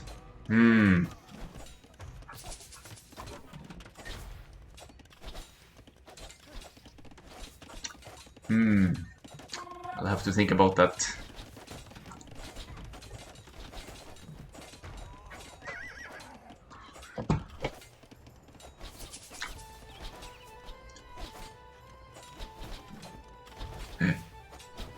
No, Coster, I'm gonna play it.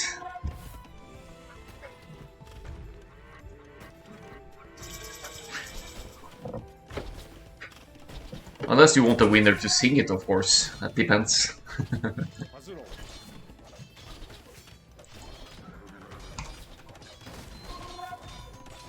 Alright, so now we have light cab for Zupamann here. He's sticking with the archers. Now going into more light cab here. Turks, they could go into cab archers as well. Then you could hit some econocides over the walls here. Maybe even break in. So archers on the side. I think Zupamann is going for the surround here. He might make life a little bit more difficult for Flempopo here. Flempopo with his walls here, effectively giving away his whole side of the map, right? He's allowing Zupamann to take all of the map control here now.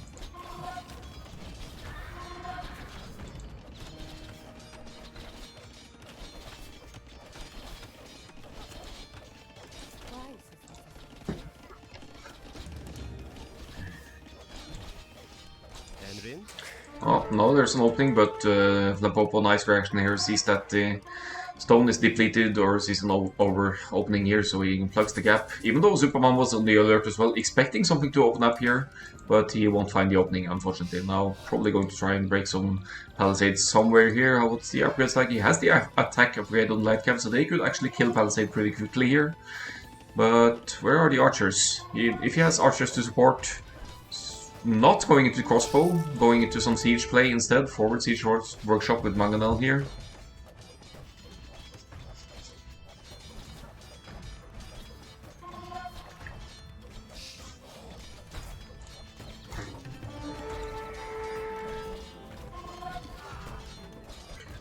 Nice Scorpion defense from Flempopo here. He is holding on. His eco should be pretty nice here. You're getting housed. There's very limited space here overall, actually. But he's subject to some serious pressure here now at this point. Oh, the light cav is in. Light cav are in, accompanied by some archers. Now goes for the... Well, the Scorpions are doing work though. They're getting some hits in on the archers and light cav here. And where is Zupamann's army? He's with 12 military now, bringing in some siege. Oh, sneaky hit! 2 villagers, 2 for 1 there, shot there, and almost kills his own, sacrifices his own light cav for a kill here, but works it out. Plugs the gap yet again here, and nice defensive mangle from Flempopo there, killing the forward of Zupamann. Zupamann actually with a villager lead now, so he's gone into, what is it, 1, 2, 3 TCs here, while Flempopo is still only at 2 and in his own little corner here. So maybe Flempopo is going to be punished here for going full defensive here. Here comes the castle, going to nicely cover his gold here. Some quick walls here would be needed shortly, I think, though. Otherwise, the light cam will cause serious trouble here. Flempopo, hello? Dude! Oh well. At least the castle will go up, and here we go. It takes the villagers off gold for now, can just garrison the castle later and get back to gold here. He actually had to delete his mining camp here to get back to the castle and plug this gap. So I feel like Flempopo is in a little bit of panic mode at the moment. He's subject to forward siege. He should still... Once the castle goes up, that kind of limits the siege push though, but it should still be open on this side, so I believe in Zupamann's forward here now. The score is deceiving here. That's Flempopo. This is his whole scouting overall here. He really needs a counter-attack soon. Zupamann, on the other hand, has a good grasp of the map. And yeah, he's just doing a relentless pusher. Look at this sneaky, or not sneaky, but offending forward TC here as well. On Flempopo's forward gold here, if it can even be considered his at this point of the game.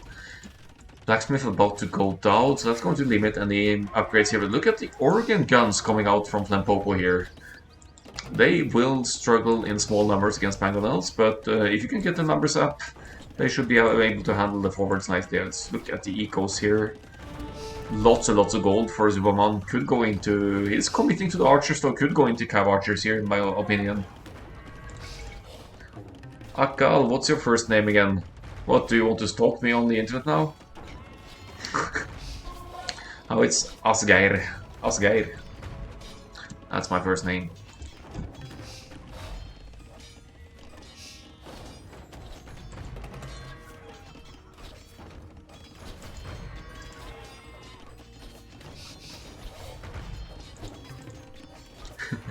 Are you going to try to find any videos of me playing on the horn on the internet or something? I think you're going to find some old newspaper articles from when I played in Berlin some years ago and this kind of stuff.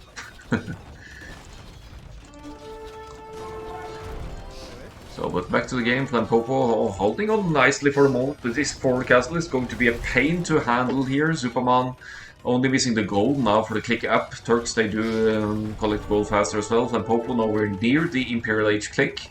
He would be...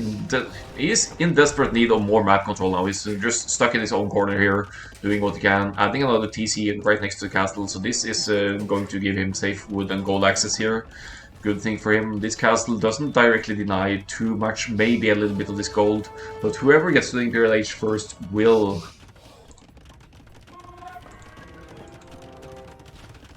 be winning the trap war easily here, and I think Zupamann shouldn't be too far off.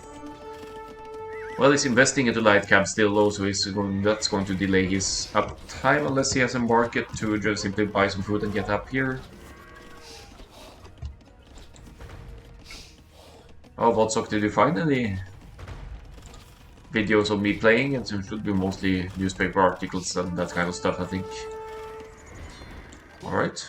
Flempopo already preparing for the 105 moment here, hiding villagers in the corners. His market is about to go down as well. Zupamann getting dangerously close to the Imperial Age click here now.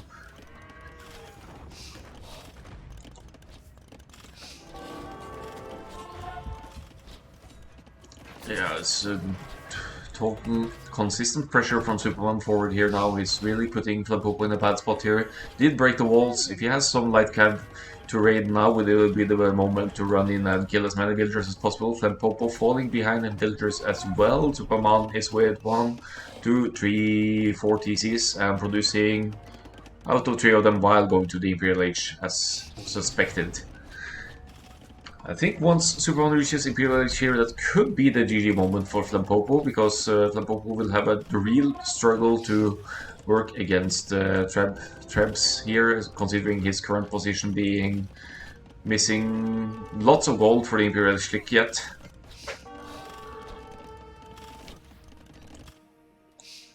Light cab on the field for Zupamann. I don't think he's been collecting any relics, but he's certainly taking the map here. Getting the scouting until he can, finding neutral resources, right?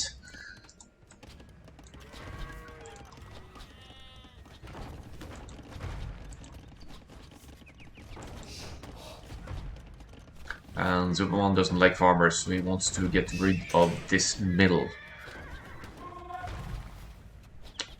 It's like the burn and pillage tactic here. Set the buildings on fire and then deal with the workers afterwards. They are still in a position to flee from this burning mill here with Magnolia, the catapult, firing away at this very important drop-off building here. Imagine setting the whole food source on fire is really cruel. Ah, okay. Plugs the gap here, Flempopo, with a siege workshop. And Zupamann clearly isn't paying attention. There we go, there's the hit. He gets some villagers now. But siege workshop goes up. There's still an opening here though, so still subject to light cavalry on this side. Finally, Flempopo has migrated to the left-hand side here, dropping a TC on the woodland. Should be able to extend his eco a little bit again here now.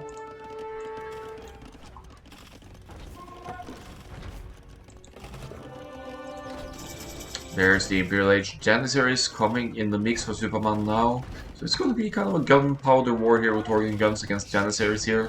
Whoever gets the more numbers should have the edge here. Organ guns great against large groups of units, but you need a mass of them after all. Flempopo Gale going into Pikeman, a wise choice. He knows that the Hussar upgrade is free for Zupamann, so Zupamann could raid like crazy here now. This woodland is open. Should be some villager deaths for Flempopo here, unfortunately. But the expansion is real for Flempopo. He still has some space to go to. Unfortunately for him, there aren't any neutral goals on this side except for this one, which is basically in Zupamann's map here. I think Flempopo is really struggling because of his lack of scouting here now. He's trying to get where he can, using organ guns to chase down Hussars here. Seems to be not the most efficient play here. Turks with chemistry for free can go straight into bomber cans as well. That's going to be nice for Zupamann to take out buildings production capabilities here. And the raids are real. Flempopo losing villagers is now 126 to 65 villagers here, and the villager count also very much in Zupamann's favorite Rebs, bomber cans, Hussars, and even Janissaries in the castle that is forward here.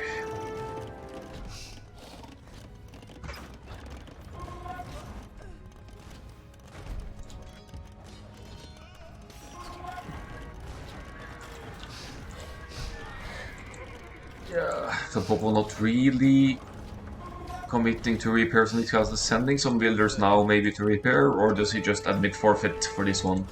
Playing a little bit too defensively here for Flempopo, full walling, just getting this part of the map does not pay off for him, unfortunately, and Flempopo calls the GG, and we're up to 3-1 for Zupamann.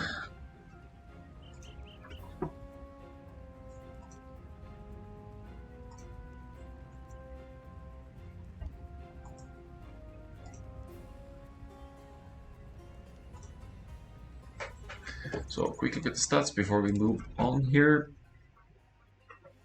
Zupamann did seem to struggle a bit early on with his scouts push not working at all here. He didn't run straight into the walls, but kept the push going, just kept the constant military aggression, punishing Flempopo's defensive boom style build here. Eco in the advantage of Zupamann again. He did have a significant villager high, even got some relics. Gold income really important for Turks here, and he did collect 7,000 gold, lots more gold than Flempopo overall as well. Up times, not the prettiest cast stage time for Zupamann there, but he did open scouts into archers that would delay the uptime. Flempopo, however, with this early cast stage, subject to constant pressure, wasn't really able to apply any counter attack to Zupamann.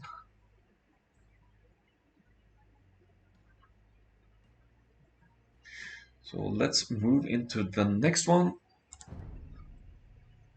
We're going into game 5 now. It should be Flempopo's map pick again, I think, and Zupamann's sim picks. We will be having Aztecs versus Celts.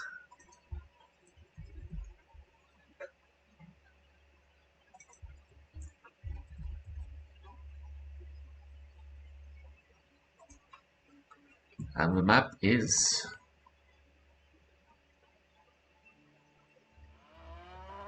Hideout. So this is another map that favors Zupamann. I'm not sure. I think it was Flempopo, the loser, picking the map, but Zupamann, he really enjoys the closed maps, so I think he's happy with this pick. He also, Zupamann being the winner, got to pick the civilizations here, so he picked Aztecs and Celts, and then Flempopo gets to pick freely among these, and Flempopo did go for the Celts here. So both strong infantry civilizations. Celts infantry, or Celts not mainly infantry, but Celts infantry, they do attack.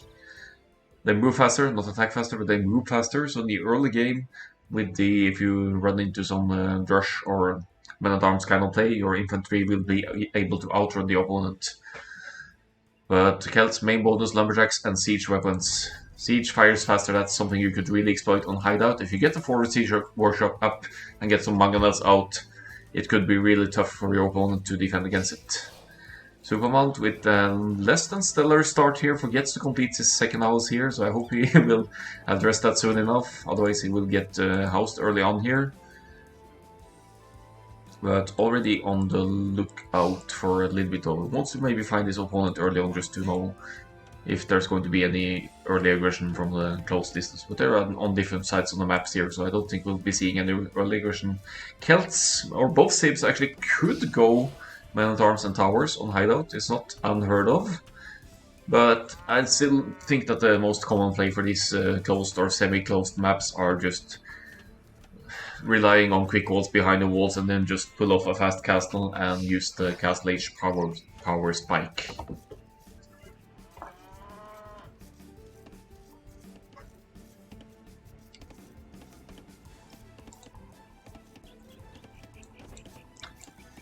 So not too much to talk about on Hideout in the early game. Sometimes on Hideout the neutral resources can be quite unevenly distributed, but this doesn't look too bad here. Has a neutral stone here in the back corner for Zupamann. Neutral gold, also quite close to his base here, but that's mirrored on Flempopo's side. 3-tile gold, 4-tile stone for both players. So that's pretty fair. On the right hand side though, this is Zupamann's third gold, but then there's neutral gold here to the right hand as well.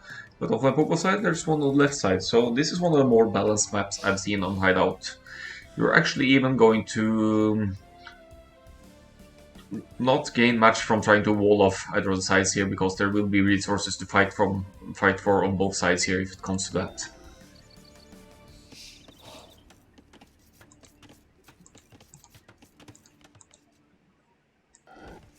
So both players do have the deer outside for this one, I think. Zupamann doesn't really prioritize pushing in the deer, at least not just yet, but so does Flempopo. He wants to boost that food inco. Hunt is gathered more quickly after all, so you want to exploit that fact. And I like the way that Flempopo is keeping the gate open with the sheep here to be able to push the deer through the gate and towards the TC. That's a neat little trick for these wall of closed maps like this. But nay.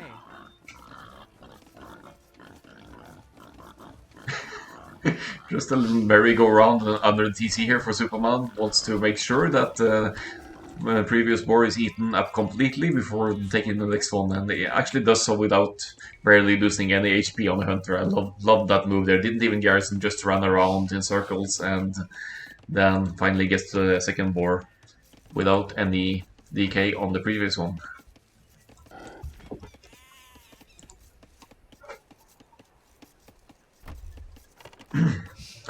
Just need to get something to drink.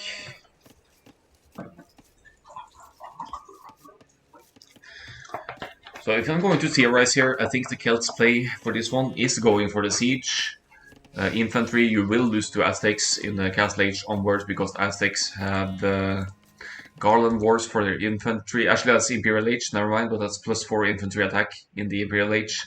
I don't think skirmishers will come too much into play here with the unique tech. Trash War, maybe not too likely here. Aztecs, more likely to go for Eagles, maybe, because that's strong against siege, and it's a fantastic raiding unit as well.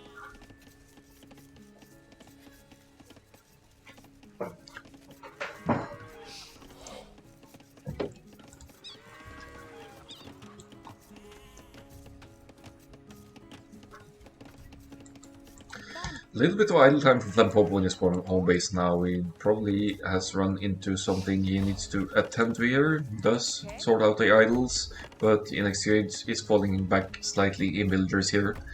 It is negligible though, and seems like he's taking Loom Zupamann. So what's the idea here? 2 on gold. Oh, Could Zupamann be going men at arms into archers here? He didn't drop the barracks yet, so maybe not, but uh, I'm curious. But it is a 24 population up. Aztecs, villagers, they bring in more resources per trip, so that's an indirect eco bonus there for Aztecs. So you could actually justify going straight up to the cast age with 26 population with Aztecs, I think.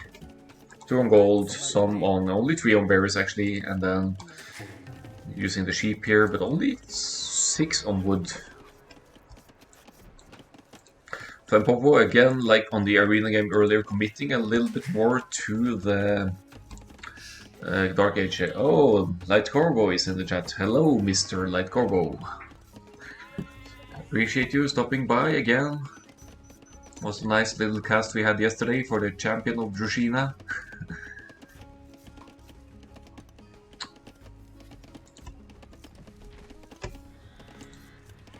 Yeah, so the population difference here is definitely going to be an earlier up for Zupamann here. Let's have a look at the eco setups here. I was suspecting some... Yeah, he is going forward, so we could be seeing some fuel age action here from Zupamann.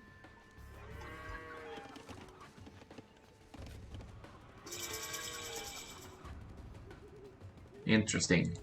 So it's 24 pop-up, but also getting close to the castle age kick here. Could still go for the fast castle style here, and this is just a sneak to hide away and bring in some army later on. But let's just follow this woman with the stake in her hands here, what she's up to. It's a shepherd on the run.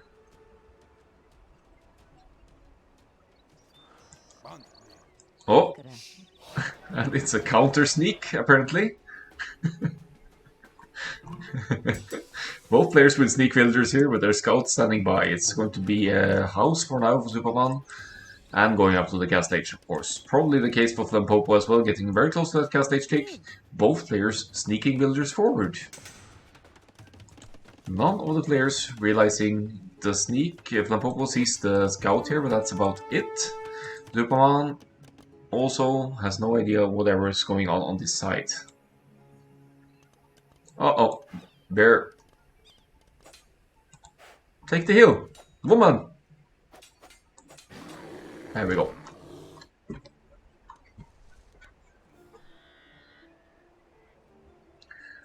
Right, still just a house here. It's going to be Monk Siege maybe for Zupamann. Could be. Let's look at his gold. It's going pretty heavily to gold. It's with 6 on wood, mainly gold. I think it's going to be Monk Siege for Zupamann. And Flempopo dropping a stable. Could be Huang style Monk's Knights Siege from Flempopo here. Interesting. It's going to be a pretty all-in push. 1 TC from both sides here. Both with the sneak, both with not noticing the other player sneaking in. Zupamann, nope, doesn't see it. It's over there. And Flempopo doesn't know what's up here.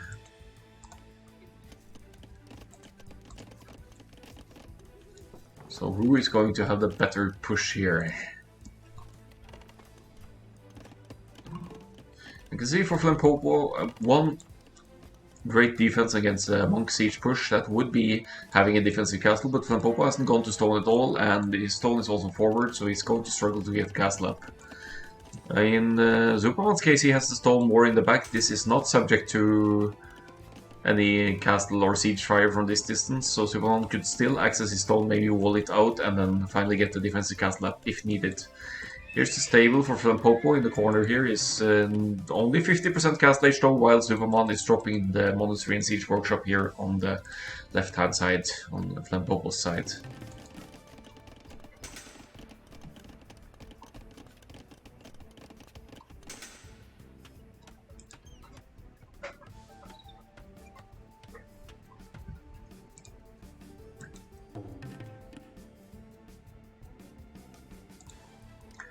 So it's 30 or 31 pop up for Flempopo here, unless he's already made some army. I think he didn't.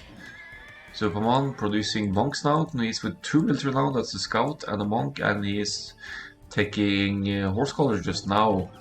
So it's going to be monks and mangonels for Zupamann here on the left hand side.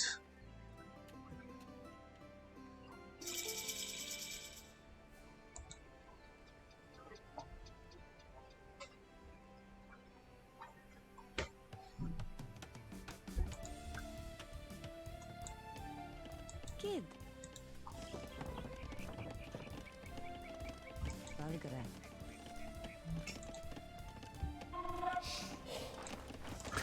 So Flempopo could be struggling here because he sees, okay, now so he sees the siege coming, he sees the monks coming. How does he respond to that? His only military building is forward except on the barracks. He responds by dropping a stable, abandons the stable, wants to drop it closer to the TC just to keep it safe. He really needs those light cav out now, or scout cav out now, but he could take... He has knights, and he might still be going for the push, Huang style push on the right hand side here. So stable goes up at home. TC will be in danger here now with 3 monks on the field already and 3 mangonels as well. I think Flempopo is cursing inside his head right now that why the hell didn't I scout this? But he's also going to counterattack, right? And it's going to be hurtful for Zupamann because all Zupamann's army capabilities are forward. So this might come down to whoever has the better push here. 1 scout going out. But the stable is in danger of being killed here before production can be completed here. 1 scout is out though, not going to be enough against this mass of monk and siege. But guess what, on the other side we have knights and siege as well, so if Flempopo times it right, he could do even more damage to Zupamann.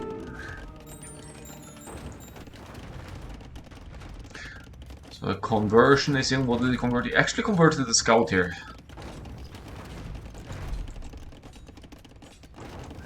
Oh, and a villager doesn't go down actually, but TC completely idle for Flempopo. Looks grim at the moment, but here comes the forward of Flempopo. Breaks in, gets the hunters here. That's going to be 4 easy villager kills here for Flempopo. A couple of siege as well. Celt siege fires faster, and Zupamann reacts with a TC on the stone actually, and barracks at home, of course.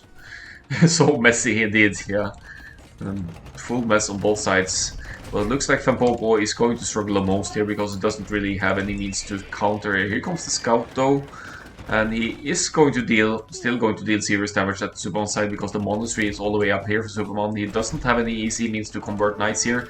Celt siege fires faster, so mangonels here, they will be taking out the TC even more easily. Flempopo's challenge here being that he won't be able to as easily replace send in the reinforcements here because he has to focus on defense at home as well.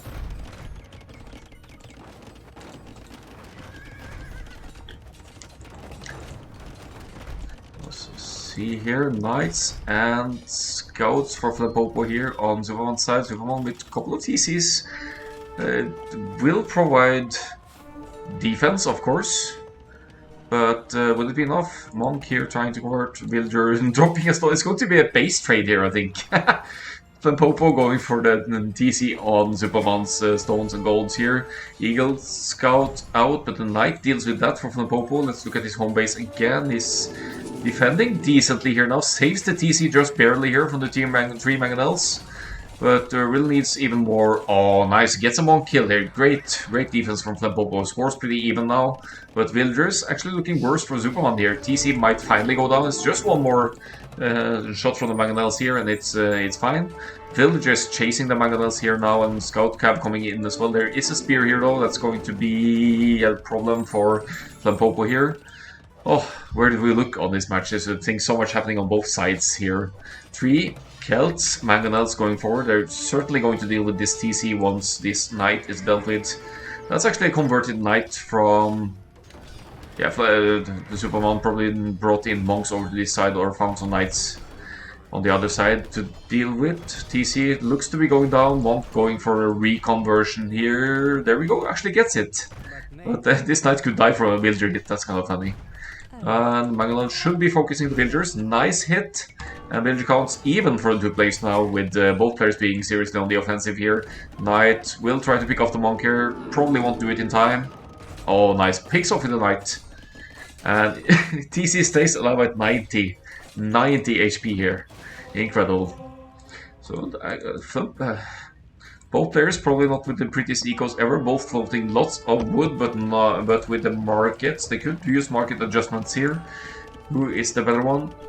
Spearman raiding for Zupamann, but Zupamann decides to try and fend off at home instead. He is one TC down now, has two TCs to produce from, and he's doing so. He's also collecting stone. Will he be able to collect enough stone for a castle though? Doesn't look like it, but no more mangonels. Only one mangonel left for Flempopo here now. He needs more. He should consider using the market. Sell some wood, get gold for another mangonel. He could produce one more right now, and could start mining gold here as well. Here comes another mangonel. And Zupamann in an awkward spot here. He can't really... He's getting close to the... He could sell wood and buy stone for a castle just to make sure he can stop the siege push now, but that's going to be very expensive. And you have to fix the score. What do you mean? What's up?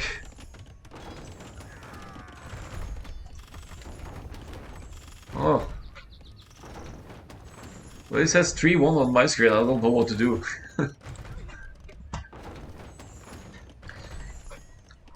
You know what? What's up?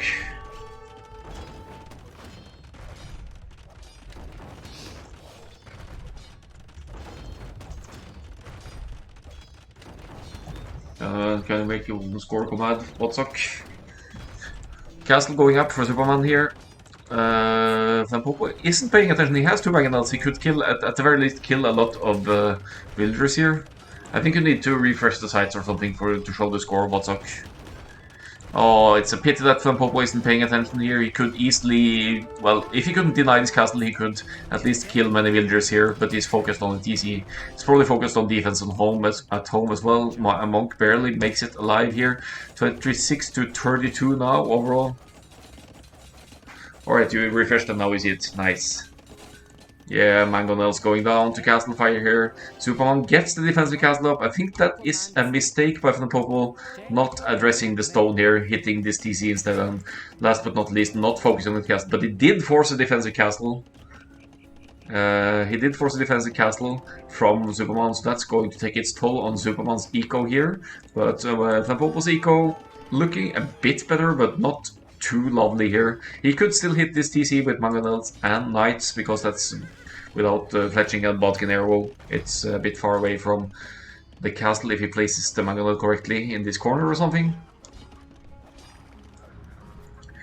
So all things considered, this is looking very much like a base trade at the moment. Zupamann taking the gold of Flempopo, Flempopo taking gold of stones of Zupamann, but Zupamann with 3 TCs, Flempopo only with 2, but Flempopo with the villager lead overall here. I see the angry housewives spamming in chat. Oh, I think you need to use the plural, housewives. And then I need to fix that, I need to get some more commands up for that one.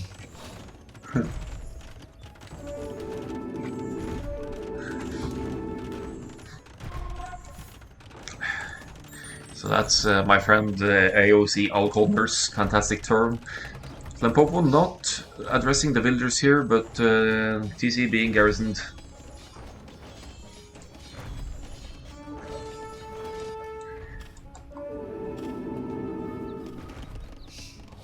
Looks like Superman's forward has been kind of put to a stop here. He will convert one scout possibly here, but the monk should go down. No significant text research, and Superman calls the GG here. Ah, it's nice. So Flempopo takes a game on hideout here. Celt's pressure keeping Zupaman's eco at bay here. Zupamann with the stone for another castle, but realizes he can't produce army to sustain his all-in push here. Both players with all-in monks siege push here, and Flempopo with the stronger siege, with Celts actually taking the win here.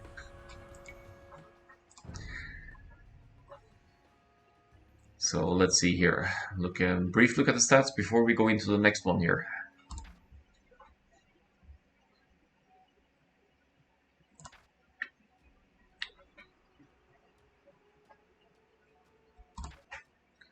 Nice cast late for Zupamann, and his initial push certainly worked out, but he didn't spot Flempopo's sneak, so that's the danger when forward all-in push like that. You kind of neglect scouting a little bit as you're focused on the forward, and Flempopo was able to get the sneak down in the corner of his opponent as well. And that really worked out for him, because he could hurt Zupamann's eco even more than Zupamann could hit his own. Villager high from Flempopo in the end. Nothing too special here about this one. This one certainly didn't go to the late game. And yeah, army count Flempopo with the more consistent army here at the end of the game. Right, let's pull up the next one and also update the score because now there's another point for Flempopo here.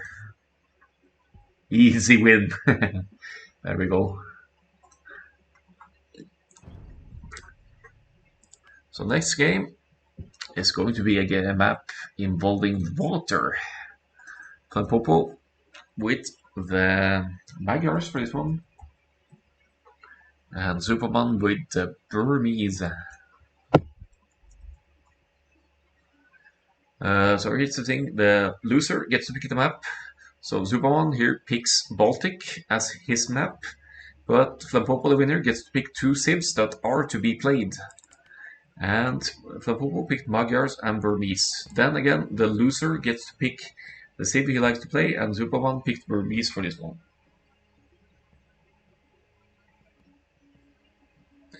So here we go with Baltic between the two players. Now we're at game 6.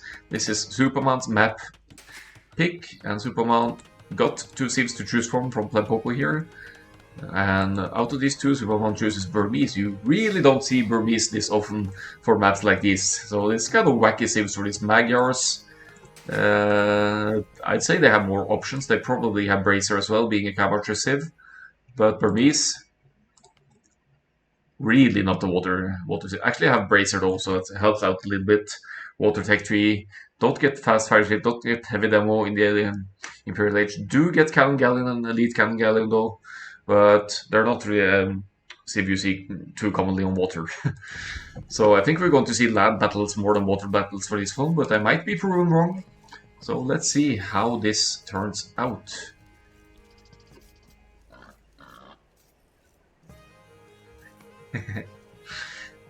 Yeah, again, really appreciate the gifted subs, Whatsock. So nice to see people tuning in for the Halloween show match here. And by the way, to people who didn't catch it earlier, I promised Whatsock that I would play the national anthem of the show match winner on my instrument, the horn, later on. So I need to try and look up either the music or recording, so there will probably be a short break before that. And hopefully I can find some sheet music to make it easier for myself. Otherwise, I'll just have to try and play by ear and make my best of it, but that's not my specialty. I play by sheet music, mainly.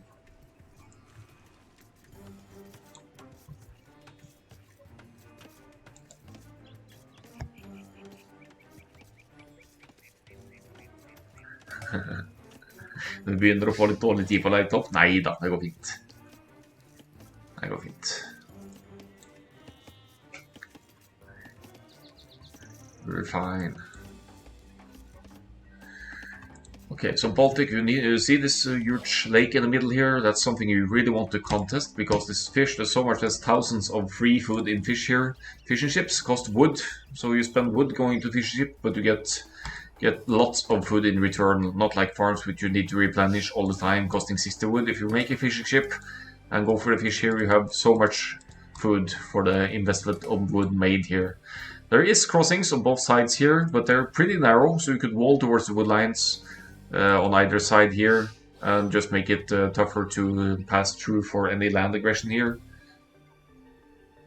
And then, but there's always the potential, if you control water, to go for a transport and a landing, of course. So you could still do land aggression if you control water. 10 minutter igjen av koking av ølet. Nice. So Whatsock is preparing the Christmas beer. He's making 50 liters of his own Christmas beer. So he's going to have a really drunk Christmas for himself.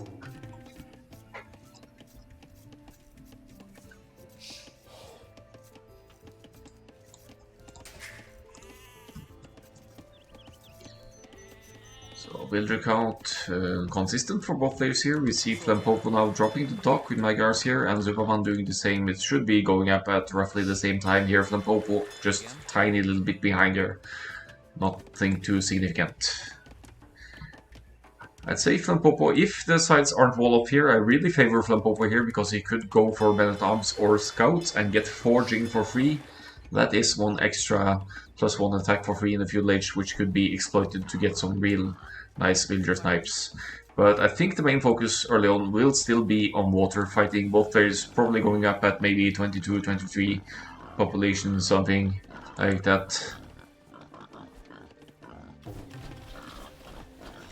Well, you, Marzipan, is in the supermarket already, so Christmas is here now. Yeah, Christmas has been in the stores for a month already. It's not okay.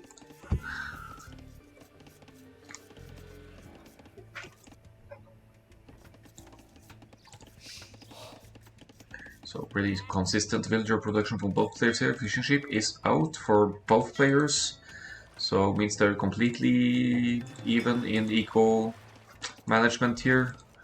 So the only thing going to split them up eco-wise is maybe if you have idle time by villagers and that impairs production.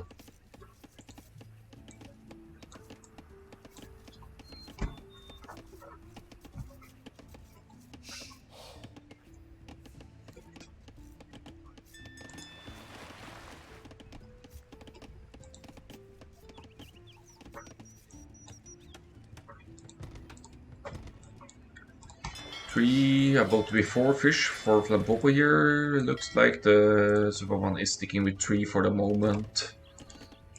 And both players getting close to the food count. Needed to click up the next stage. Zupamann could get housed here though.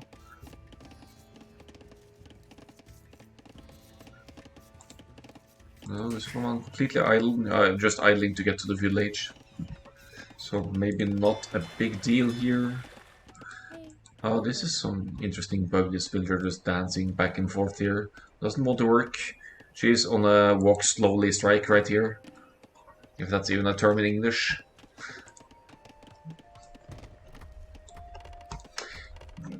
The stupid thing about this is that when she's walking around like this, doesn't show up as an idol, so it could take a while to notice these things. Looks like Zupamann wants to drop the second dock now, preparing for the Feudal Age action. He's going to have a head start to the Feudal Age here with, I'd say, roughly the same population. I think this is Flempopo with more fishing ships or extending a little bit more, but going pretty heavily. It's going to be 4 or 5 on gold here. Flempopo with the peculiar lumber camp here, I must say. This is going to be refreshed pretty quickly, but then again, he is just one quick wall piece away here from keeping the woodland safe, so that could be the reasoning there. Still curious as to why he doesn't place it on more trees. Zupamann is walling off, is maybe suspecting or expecting some early action here. Nice wall off to the woodland here, and using the cliffs here as natural barrier. It only leaves this section here, but Zupamann has scouted that, so he is fine. Flempopo going straight for the transport here. That's a ballsy choice considering your opponent is in the village before you. But if he can hide it away, that could catch Zupamann by surprise here. What's Flempopo going to bring to the table though? He's going to send builders. He's not on stone, so it won't be towers. He's just going to hide away this transport ship for now, hoping that Zupamann doesn't notice. Zupamann committing to galleys now, so if he sees the transport ship, he could snipe that with galleys, but that remains to be seen, of course.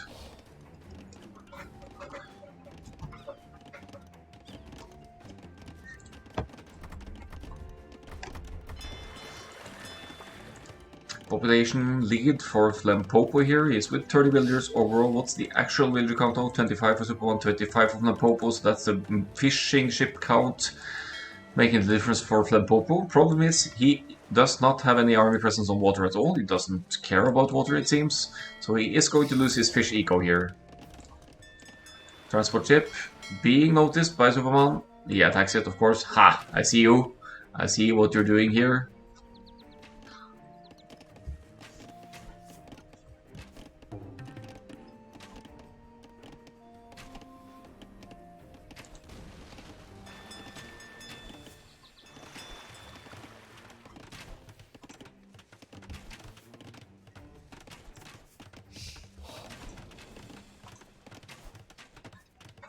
Just updated the score there. There is 2 points for Flempopo. After all, this is game 6 in the show match. Fire Galley out for Flempopo here, but he is up against 5 regular galleys here. That's not going to be enough. He's going to need more docks, more presence on water. He's going to have to do something here. All the fishing ships are down, so look at the villager count for Flempopo now. It's down to 27 against 31 here now.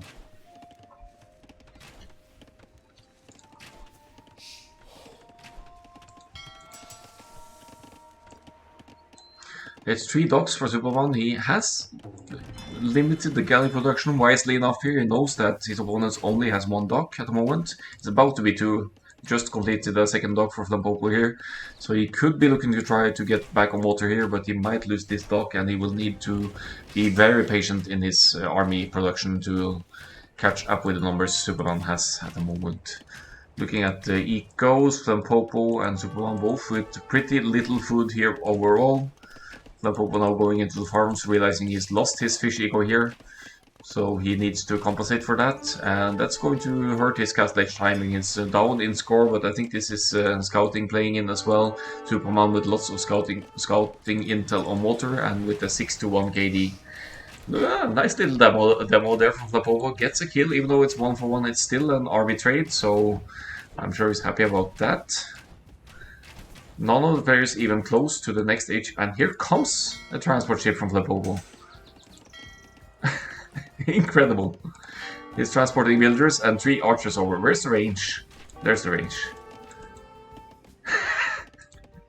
It's such a beautiful sneak. Oh, these sneaky boys. Hideouts, both players with sneak villagers. Archers immediately attacking this one though, but here comes the stable, so there's going to be some scouts in the mix here.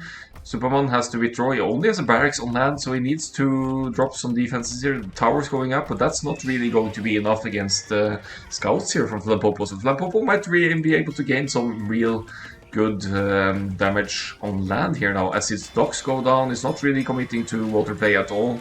That's a huge water investment for Zupamann. Lots of wood and gold going into ships here, but Zupamann still with more food. He does have the fish eco after all, so he should be reaching the castle age quicker anyway. But here comes the scouts from Flempopo, now dropping a house as well. A couple of scouts. Are the archers still alive? Yeah, they're hitting the berries, so Zupamann really needs some land defense. He's going for a stable of his own here. He has the barracks, so he could go into Spearman here as well. Scout just pounding away, now Galley actually pounding away at the walls on this side, but Zupamann, I don't think, he probably saw the villagers upon the landing, but it doesn't address the fact that they are over there. 20 idols for Zupamann at the moment. That's very significant against Flempopo's only 2. Zupamann just now going back to the woodline. And look at this eco setup at the moment. This is just... well, he's going into more fish, so he's going to get the food income. He's 3 scouts in the making and getting wheelbarrow as well to boost the farm speed. But the problem being with Burmese scouts, they don't have forging immediately like the Magyars ones do, so what Zupamann really needs here are spearmen. Because the Burmese infantry get extra attack. I think it's only, yeah, it's infantry plus 1 attack, means the spearmen will have plus 1 attack for free, so should definitely be spearmen here. At least if Zupamann expects a scout, but here they come. 4 plus 1 scouts from Flempopo, going to get some real nice cleanups here. Archery rage going up as well, going to do some significant damage. It's now 42 villagers to 34 for Flempopo here. He could just run away, dodge the fire. He's really catching Zupamann off guard here. Zupamann scout won't do anything. Zupamann isn't even queuing. There's a spear, not the plus 1 here. He gets that 1 attack for free. And Flempopo pulls away. He is with 5 scouts now, now it splits back and forth here. Could challenge this spear. He has to focus the spear first. Maybe wants to wait for some archers or skirms here. Let's look at Flempopo's eco setup. He's with 3 on gold, so he could make archers as well actually, and he is doing rightly so. Scout on its own here. Easy pick off for Flempopo. Still with 5 scouts alive. Great play here. Keeping the villager numbers down to Zupamann, and Flempopo basically playing this map as though it were a land map, not a hybrid map, because he is losing water. But what's that going to do for Zupamann other than making a landing of his own? And he's not really in a position to do so, as Flempopo is closing very much in on the castle age kick here. Zupamann nowhere close considering his current food count. And as long as Zupamann isn't fully walled either, with a mix of scouts and archers here, shouldn't be a problem for Flempopo to deal even more damage. Could loop the scouts around to this wood line and have the archers accompany them so that the spears aren't really a threat either. So strong forward push from Flempopo. Having a look at the stats here. Look at the 800 food now. Just click that castle age already, man. Please. There we go. He heard me. So incredible. Great scouts forward here from Flempopo. Still all 5 scouts alive is incredible. 1 is going to go down now for sure. But still with 4 scouts and some archers left. Just keep them together and constant harassment here. And Zupamann is only left with water here. Castle Age is going to kick in. Maybe it will be the GG moment for Zupamann here if the Castle Age kicks in and he doesn't have it here after this tower will probably be denied or battered down here by villagers, but archers contributing in the mix here, and it's still valuable idle time for Zupamann here with 37 villagers against 48 now, and Flempopo with almost 50% castle age here. Great forward and landing from Flempopo here, sneaking in the transport ship from the south here. He has lost all of his docks, but why would he care? Zupamann with the landing though.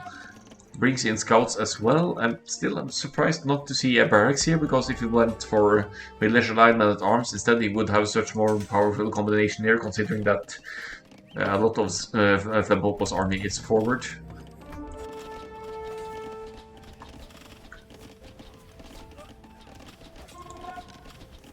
Yeah, more archers adding into the mix. It's more military overall for Zupamann, but remember, most of this is on the water. It's going to provide cover fire if Zupamann pulls back, but here comes some palisade walls Zupamann wants to build in his opponent here. Not too sure about that one. Flempopo could just wall in gate in these stables, but it's still going to be tough because there are galleys on the water. Making sure that's not an option. Castle Age is in. This could mean knights for Flempopo if he has the eco to back it. He has food and gold. He could even go crossbows here, going for the siege. Should easily be able to afford a couple of mangonels here. His tower is still alive as well. And Zupamann's TC almost completely idle there, making villagers but not able to take farms. Is investing into fish, of course. But eco still doesn't look too bright. Also, the 1 tower he was forced into making will delay his TCs in the Castle Age onwards.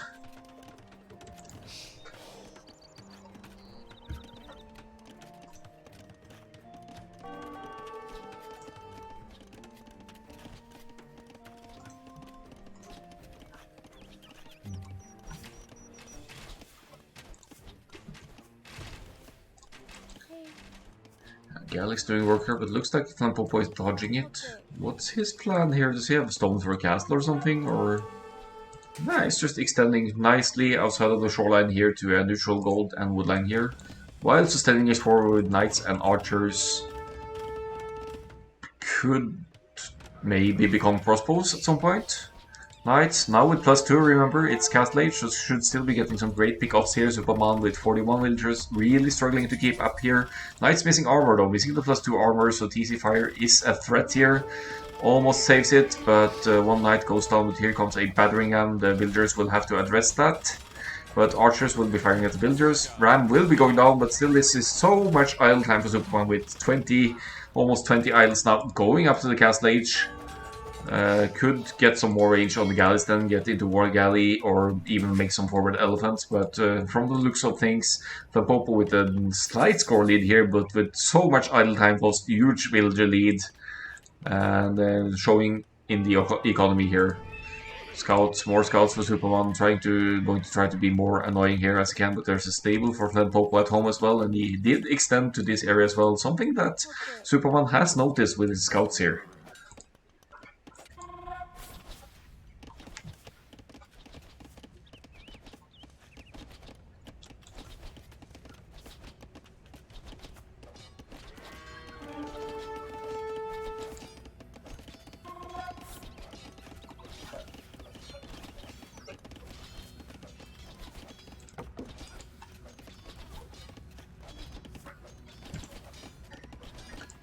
So, not giving up on the forward. I would actually prefer to see Magnadas from from Flempopo on his side here, because they would have the range, and then the villagers would have a lot harder time hitting the TC here. Going in with everything here, going in with the knights as well. Probably to have the knights close to snipe any villagers trying to batter down the ram here. It's only one TC for Zupamann for now. He just reached the castle age, so he was allowed to reach the castle age, but I think this TC will go down, and then Zupamann will be left with half the villagers, and will need a new TC to produce from. He is not really... Yeah, he has a villager forward. Pikes are here to deal with whatever Zupamann brings to the table here. TC will go down, and I think this should be GG for Zupamann once TC is down.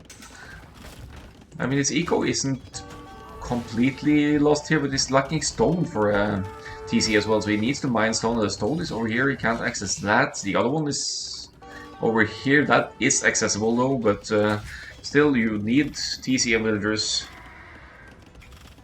Wolf, yeah, nice even series indeed. We're looking quite close to a 3-3 here, honestly. Even an elephant out for Zupamann here now to contest the knights here of Flempopo. So Zupamann, he has water, he has the galleys, but I don't think it's going to be enough. One lone Burmese knight raiding the eco of Flempopo here. But look at the villager counts, that's still very significant. Some of these are fishing ships, so only 25 villagers for Zupamann, whereas for Flempopo it's 68. He is with a consistent resource income here. He could drop a castle soon as well. I'm guessing that will be a defensive one, maybe on the shorelines here. Or even down here, not quite sure. But if he drops a castle at home near the shoreline here, that would limit any forward that Zupamann could make in this area. Here comes a monster from Zupamann, not giving in here, even being down to half of the villager of his opponent here. Incredible hold here so far, doesn't want to give up. It is the 6th game after all. If Zupamann wins this, he technically wins the series. I don't know if they agreed upon playing all games, no matter what, or not. But Flempopo definitely in the deciding position here. He has better eco than Zupamann. Overall, Zupamann only with Spearman, so he doesn't have a clear answer to Knights either. Still committing to dividing grabs.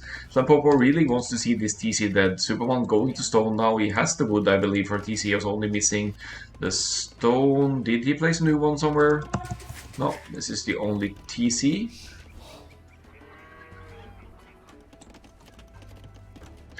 Age of Noob, this is indeed a best of 7.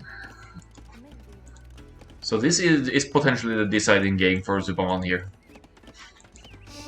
I also told them that if they want to play all 7 games, they are allowed to, so we will be seeing a game 7 no matter what, I think. Population lead for Flempopo, military count pretty much the same, but there's then again the villagers are so much more for Flempopo here, and TCs I like the placement just outside of galley range. Maybe War Galley with Botkin could have a shot here, but here we go. More rams in the mix. This TC should be going down now for Zupamann. Monks are in the mix now though, so Zupamann could get some free knights here. Already gets 1 conversion, but TC looks in danger here. Yeah, definitely going down to the rams this time.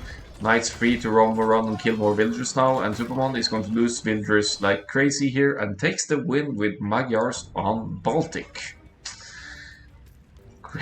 Great sneaky forward by Flempopo here. He didn't really care much about water, he just wanted to make his transport ship, get a villager, 2 villagers and a couple of archers over and make Zupamann believe that he needed to defend against archers, but then Flempopo drops a stable and runs in with 4 scouts instead, and Zupamann with the defensive scouts of his own, that doesn't pay off. He really needed the spearmen to deal with everything. So now, quick look at the stats before the final game.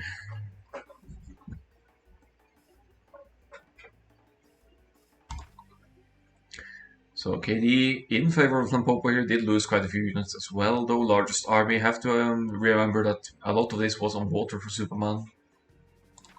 Economy tabs in Flempopo's favor this time. He did have a lot more villagers.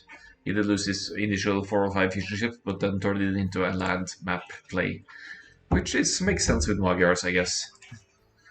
So uptimes, pretty similar to Feudal Age, but Cast Age a lot earlier for Flempopo, using it to his advantage, bringing in knights and rams to the field.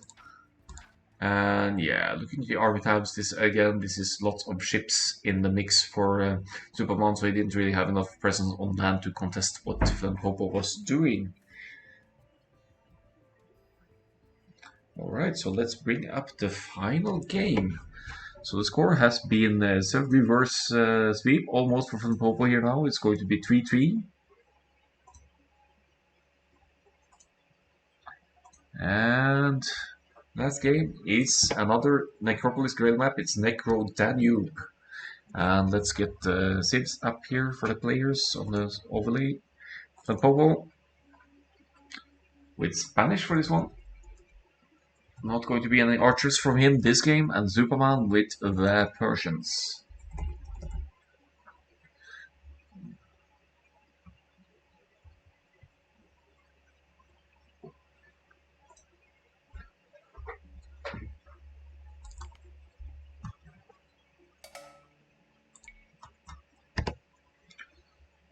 So, final game, guys. This is another Necropolis Great map. It's called Necro Danube.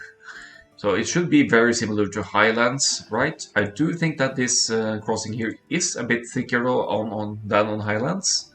I might be mistaken, but it is an adaptation of Highlands, I mean. But with these necropolis details, some skeletons and some ruins here and there. Relics, obviously. I think it's a 5 relic total, or 4 maybe here. I only see 4 at the moment. There is some deep fish to be taken. We could be seeing the players contesting those, especially Zupamann being the civ I favor heavily for this one. It's Persians, fantastic hybrid map civ. With both theses and docks working faster from the feudal age onwards. Also, town centers and docks have more HP, double the HP in fact. Flempopo. The thing here is that the loser.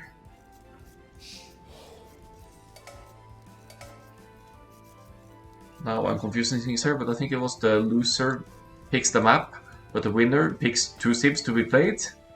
So Flempopo here, I think he was the one picking Persians and Spanish here. They'll have to correct me if that's not the case. And then he leaves the choice up to the opponent. So I think Flempopo actually picked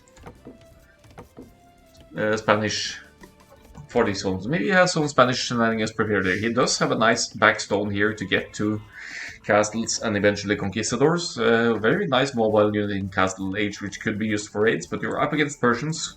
They have a great room, they have a fantastic docks as well, could easily challenge water, and in my opinion, if you control water, control the crossing here, you really don't leave your opponent any option to move in and attack you. So I'm counting on some water fighting for this game, but I might be mistaken, of course. Remains to be seen.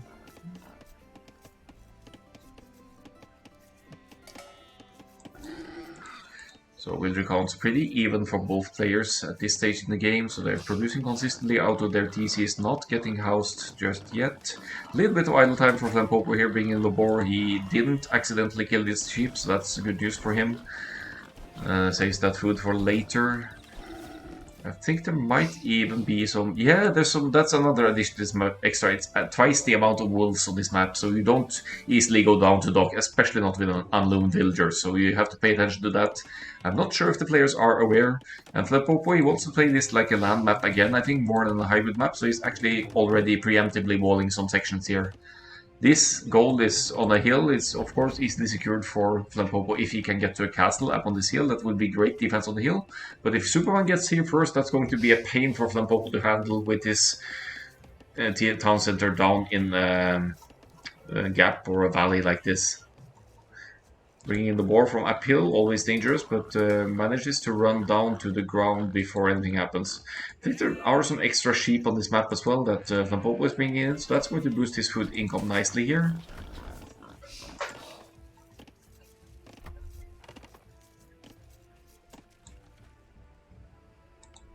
gathering some nice scouting intel, whereas Zupamann is scouting as well, staying a bit closer to home. None of them really scouting their opponent's side just yet. There are even extra boars to be taken, another extra boar out to the side there. Could be the case for Flempopo as well. Maybe not. So 18 villagers for both players. I'm curious what Spanish wants to do here. I mean, Spanish, they get great cannon galleons, actually. So look at it, they have benefit from ballistics, so they're 5 faster and more accurately, and gunpowder units fire 15% faster as well. So the cannon galleons in Spanish could be an amazing play here. But you need to get to that, and you're up against Persians, so I think I still heavily favor Zupamann in this matchup. Barracks going down on the hill for Flempopo here. So he is taking some control of this hill here, doesn't want Zupamann to assume any control here. Zupamann going up now at 20 pop, could suggest scouts actually. Isn't docking at all here. And probably realized that no wall off is happening. You could arguably wall off this whole section somehow. I don't really see it being prioritized though. You can go for more local walls like Flempopo is doing here. If his scouting is on point, he would see that he could wall to the edge here, and he should be quite fine against any scouts forward from Zupamann here. Flempopo, as we've seen in many other games, is committing a little bit more to the Dark Age. His barracks is up, and now he is queuing the Angry Housewives here. So it's going to be an infantry style forward from Flempopo, who has yet to discover the location of his opponent here.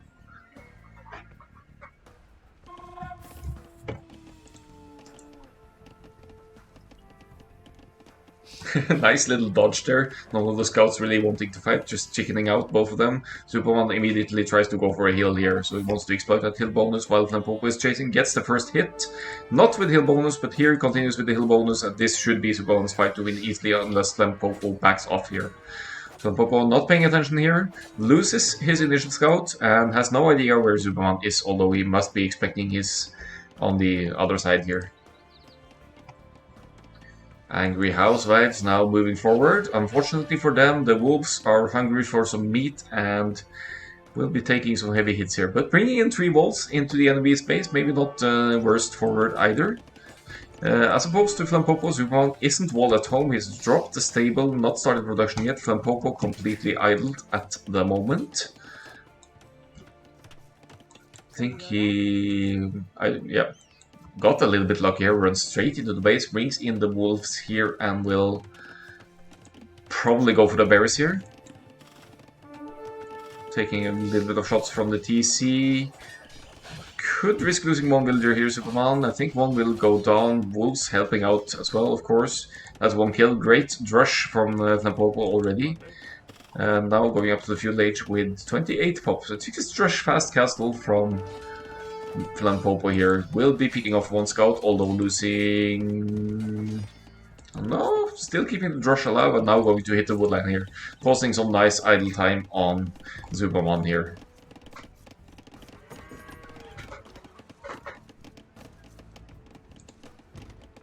Yeah, I think the drush will finally go down to scouts, but this is also delaying the scouts forward of Zupamann, who won't really be able to deal any damage on Flempopo's side. Flempopo with the safe walls here, now even double palisading the edges here to make sure he doesn't need to quick wall this from any aggression. Has not gone to stone yet though. He probably will do that once he reaches field age. He will queue some to stone so he can get the castle up for the conquistadors for the Spanish here.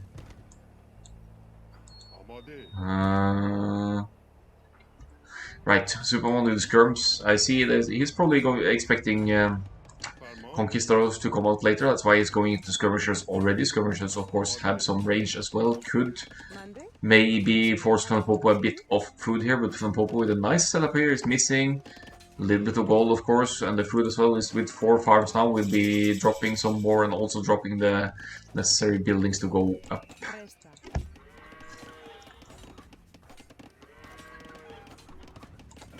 There's the market for Flempopo.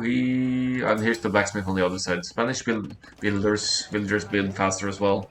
So we should have no problem finishing these in time for these two villagers to be killed. But with Zupamann annoying the food down here, the berries, that's going to delay the castle age like a little bit for Flempopo here, unless he opts for using the market for a little bit of abuse here to get up. But I don't think he will.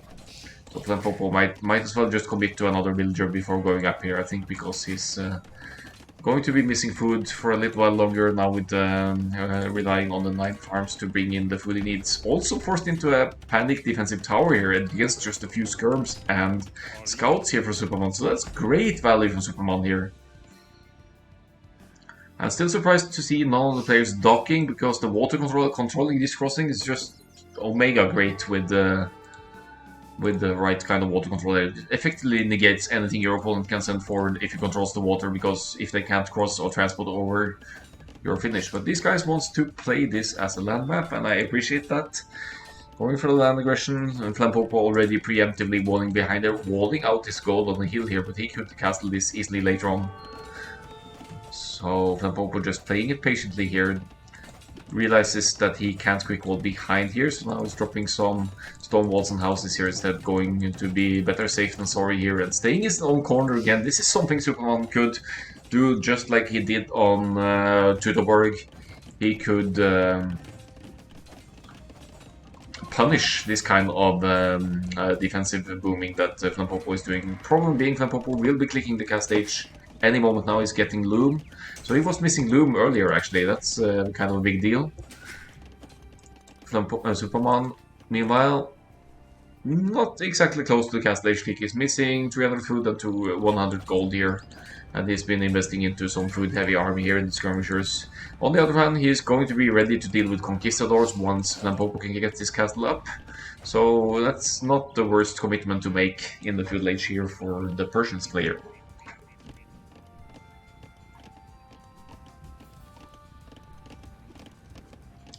So Zupamann breaks in as he gets housed during his production here. Will be pretty far behind to the cast stage. Is getting close to resources now. Is dropping a market as well. Doesn't need that for a click up, but probably will be making use of that later to adjust the economy here.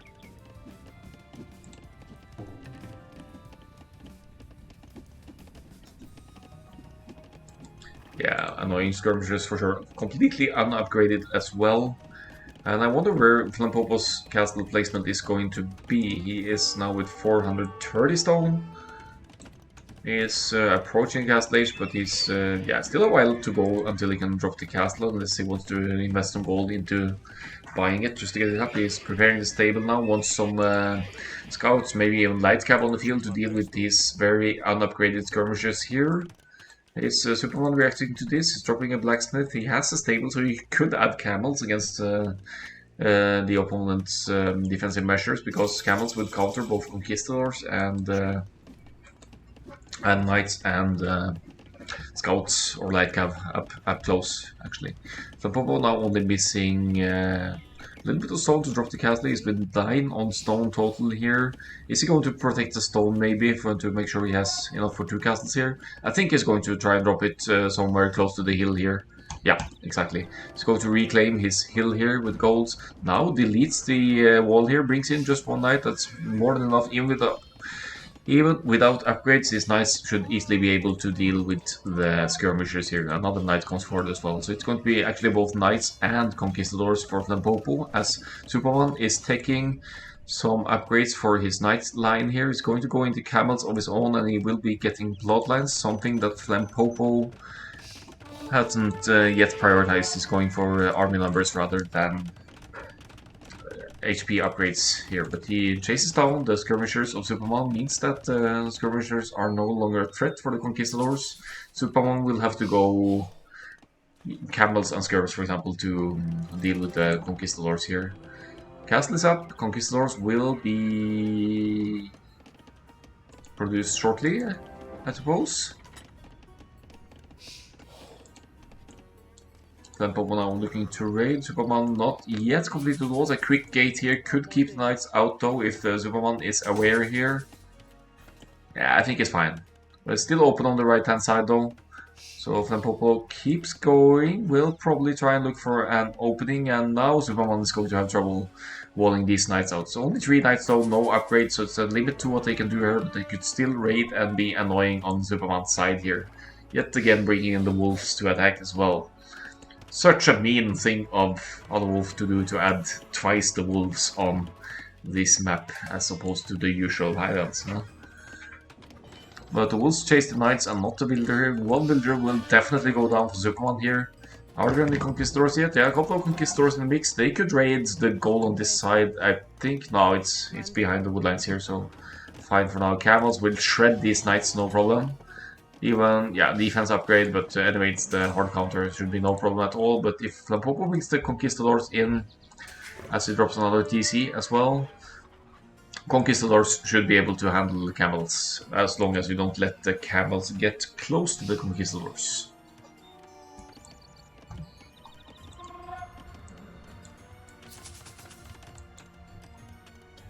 But we're at 3-3 here, incredible set so far. This is the deciding game of the best of 7. Flempopo seems to be in the better spot, although the Persian player is catching up in villager count. Persian TCs work faster, and Flempopo, now Zupamann is on 2 TCs. Flempopo is about to finish his second one, which he did just here.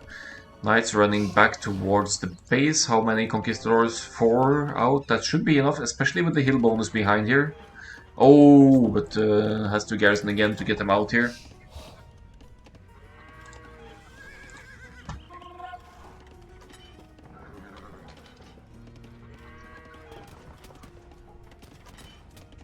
Yeah, Flempopo with superior numbers here now, at least in this place of the map. Zupamann, 10 military total, so he has more military at home somewhere. Yeah, it's a skirmisher again now with the upgrades and scout cavalry as well, but the knights are going to deal with this and the conquistadors will be moving forward.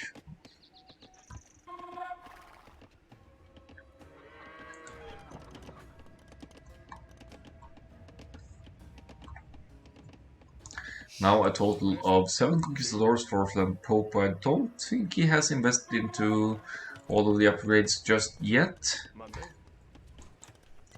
We'll try to get some raids in. He should be able to pick off camels easily as well.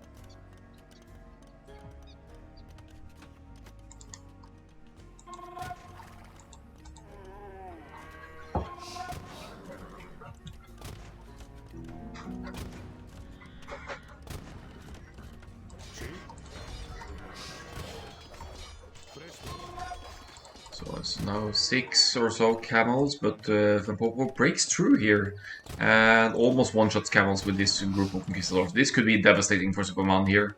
It's effective Spanish offensive here. I don't really see any... Let's have a look at the count for Zupamann here. He only has cavalry on the field, he only has camels, so he doesn't have any skirmishers at all at this moment. Of course, skirmishers would be countered by knights here, so it's a great combination of units from Flempopo here.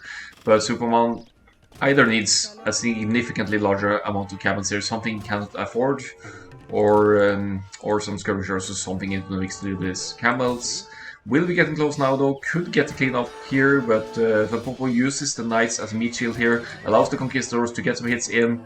Seems like a decent trade here, could even take the choke point with the conquistadors here. Yeah, I think he will get the pickoffs and be very happy with the KD here. It's 29-10 for Flempopo now, just shredding camels here, keeping his eco alive here, should be able to drop another castle soon, and Zupamann really struggling with the golden wheel right now. And there's the 11, takes the choke point, takes the camel.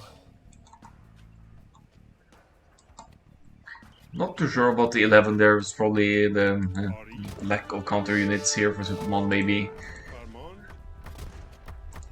It is 3 TCs also with persons, always possible to get back. It's still only 2 TCs from the Flempopo dropping the third just now, so Zupamann with even builder numbers to Flempopo now. But look at the scores, KD 35-10, pretty devastating at this point, and the ecos, looking at them, it is looking in favor of Zupamann here.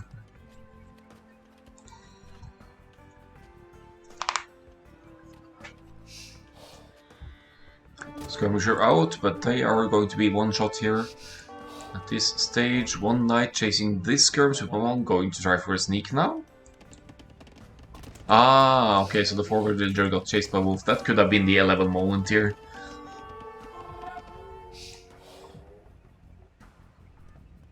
But army mass is ever increasing for Flempopo. It's 16 to 2 military right now. Flempopo still has a healthy eco to support it as well. Now floating quite a bit of wood actually, so he could go into even more farms and get consistent production of conquistadors here. Still only one castle, but about to afford another one. He's just going to finish the rest of the mining here. He's fine. Splitting up the conquistadors. Great job again. Here's Zupamann dropping his 40s. He really wants to get back into here, but he will be subject to raids from different sides of the map here.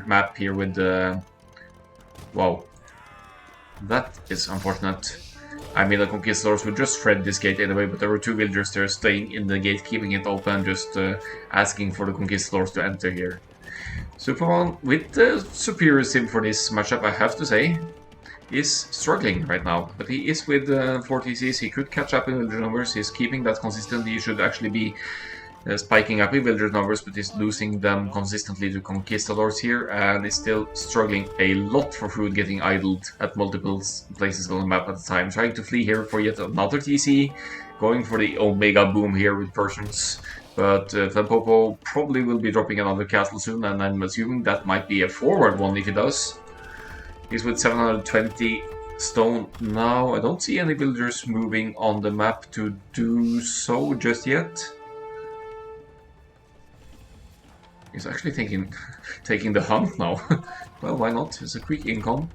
Consistent villager slaughtering here from Flempopo. If he sees this, he could stop the TC, but the villagers are fine here. Staying with multiple places with the conquistadors, really surrounding the enemy here. Some idling here, but that's not a huge issue. It's still 15 military to 0 here. Forward castle incoming. This is the get out of my game castle, I believe, and it's looking very much to be Flempopo's game. This one, it's almost more than 1000 score lead for Flempopo. The KD is incredible here with the Conquistador micro, 54 to 16, and Persians players who will not with a clear answer and no military whatsoever at this point. No military to deny this castle. This will inevitably go up. Some idols for Flempopo, but even more idols for Zupamann here. Bring in some knights just in case, and some conquistadors in the back here, easily able to stop any threat if there should be any. 17 to 0 military, that's probably almost only conquistadors by now. Second castle is up, and where does Zupamann go from here? None of them still going for water, even more villagers coming forward. It's another castle not to go up. Flempopo could buy it, or he could simply just go Imperial Age from here. He's going to take the resources, going for the woods, and maybe even trying to wall off any escape on his left-hand side here with some house foundations. Flempopo really dictating the pace of this game, as Zupamann is trying patiently to mine enough stone for a defensive castle of his own, but it's looking really grim for Zupamann here with the conquistadors all over the place, making life difficult here for our grey player in this match. Villager count, only 10 villager lead for Flempopo, but military is the key here. It's 90 military, 115 to 87 population overall there. Are you ready for the Danish national anthem? Yeah, we'll bring it on as soon as the match concludes here. Well deserved for the winner, of course.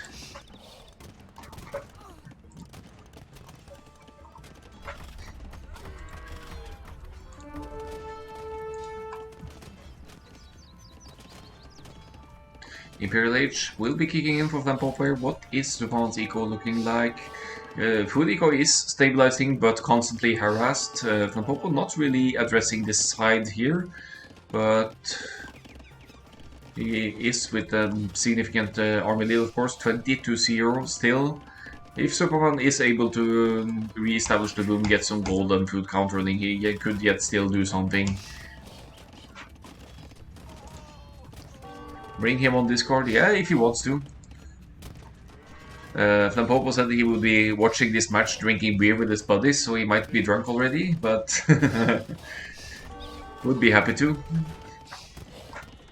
You could do an interview with the winner, of course, if desired, but that would imply that the winner wants to do so. It's 70% Imperial Age for Flempopo now. He is actually behind the villagers, but that doesn't matter too much with this current eco setup for Zupamann, still with almost no army at all. Going for the war elephants, I like the meme move there. It would actually tank a lot of shots from the conquistadors here. I don't think it's going to be a game changer, but war elephants and skirmishers actually not a bad move here. Except for the fact that war elephants are really slow, though. That could be a game killer. And the constant raids here, numbers dwindling again. Imperial Age is in for Flempopo. Will probably bring out a trap or two here now to deal with this castle of Zupamann. Could even trap from the hill and get the bonus damage. Rams are in the mix as well. Spanish do get access to siege ram, so that's certainly an option. Chemistry going in for Flempopo as well, could be going for the bombards here, and he's going for elite conquistador because he has this significant mass of conquistadors already.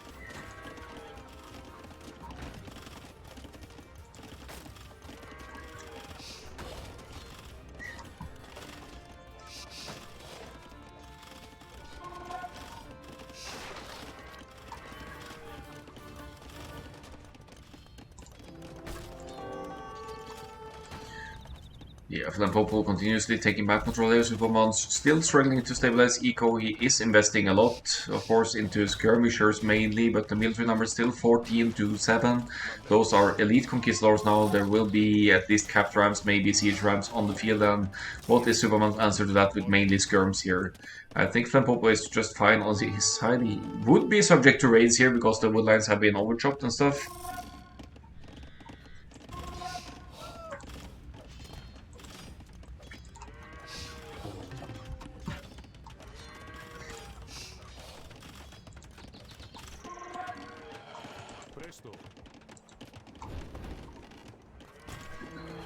Yeah, Skirmishers doing some work here, picking off some military of Flempopo. I really don't see Flempopo throwing this though. He's also investing into military, going into the raids now with Hussars, I believe.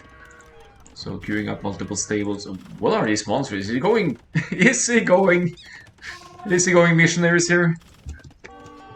He is going missionaries. Incredible.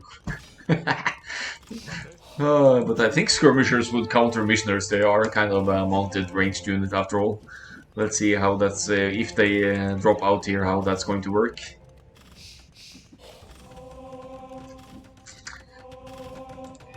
Yeah, I don't know who I was cheering for, but Zupamann had a great run. They had some great games, but Flempopo maybe just having a better overall plan for the map. I have to say though, Necropolis Grave was played on fast speed. Zupamann wanted to play on fast speed, ideally, but Flempopo would prefer normal speed, so we agreed on a compromise there. Stables going up, missionaries, lots of missionaries in the queue. Yes, Flempopo is going to manifest his position with missionaries here. Here they go. Let's see if the missionary Mark is on point. Look at the skirmishers almost two-shotting the missionaries here. But gets in an 11 is called. Zupamann didn't expect this switch. Zupamann going into Imperial Age himself though. Really shouldn't be any way back for Zupamann into this game, but the eco seems a little bit stabilized. Has some war elephants and skirmishers out. Bringing in some knights, lots of stables as well. This actually isn't over. It's pretty even population between the two now. KD, not even at all, but Zupamann with gold and food and stone in the bank could drop another castle, and here comes some stables as well. But here are tribes, 4 or 5 tribes now from Flempopo. Missionaries should easily convert the war elephants here. Castle going up on the side, but Hussars should put a stopper to that. There we go, easy conversion to the war elephant. Unfortunately, 5 tribes firing from the top of the hill. This is no way that this castle is staying up, I think.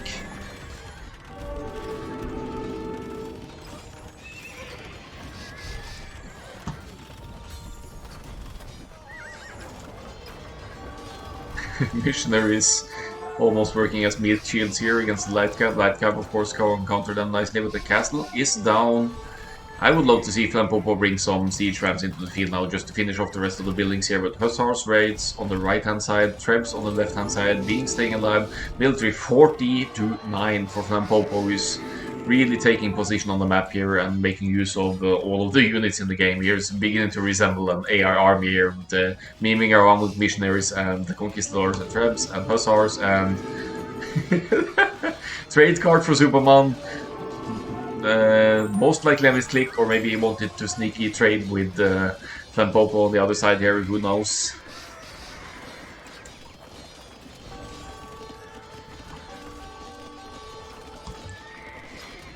But incredible games. This is a great 7th game to have with these kinds of events and the potential for a comeback. GG with capital letter from Zupamann, losing to Flempopo on Necro Danube here with actually what I still would consider the superior sim, but Superman then again didn't make use of water at all.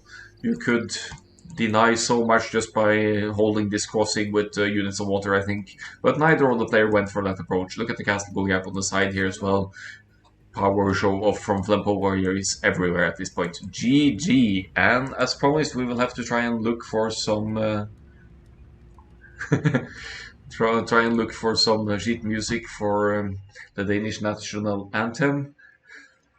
Just a quick look at the stats here before moving on. KD, incredible, still for Flempopo, twice as many units killed as he lost. Largest army by far as well. Some conversions from missionaries, fantastic, entertaining play there. It's a show match after all, and eco lead after all. Although Zupamann probably had the villager high with his reboom, never, unfortunately, was allowed to get back into it. And timeline armies here. Look at these ecos and armies. It's a peculiar timeline to see. Alright, so let's now try and find some sheet music for the Danish national anthem. And bear with me while I keep looking for exactly that.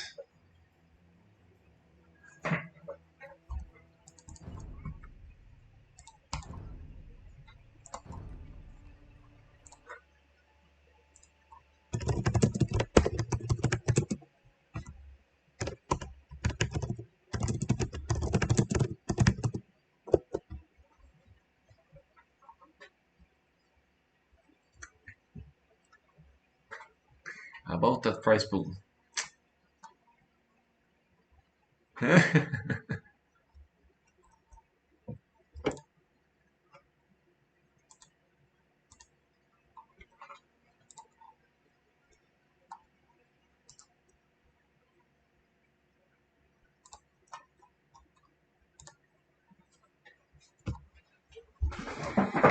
Be right back.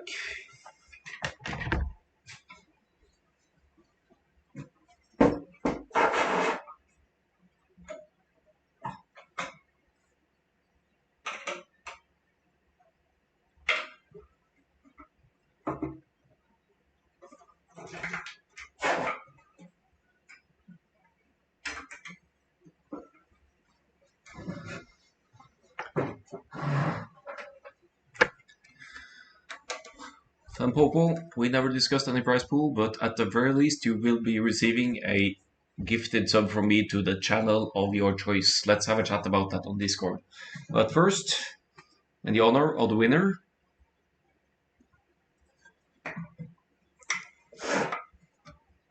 Danish anthem.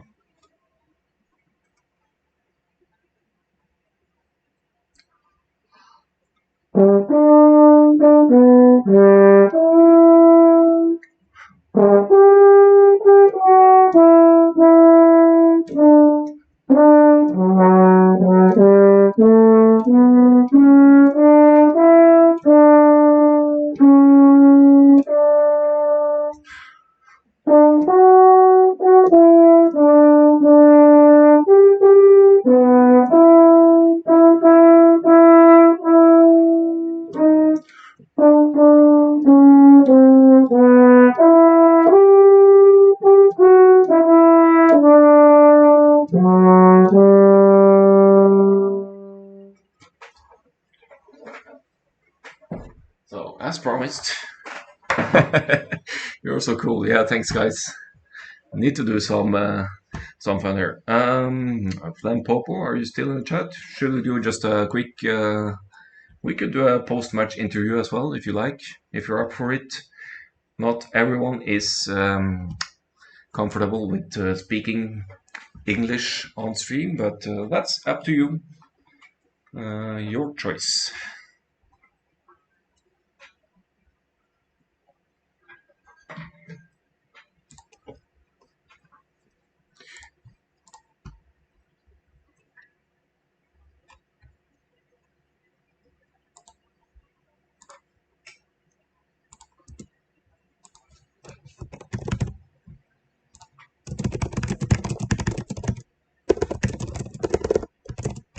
Yes, yes, hello. Oh, hello. Yeah, you're quite loud. Just may just adjust the volume a little bit here.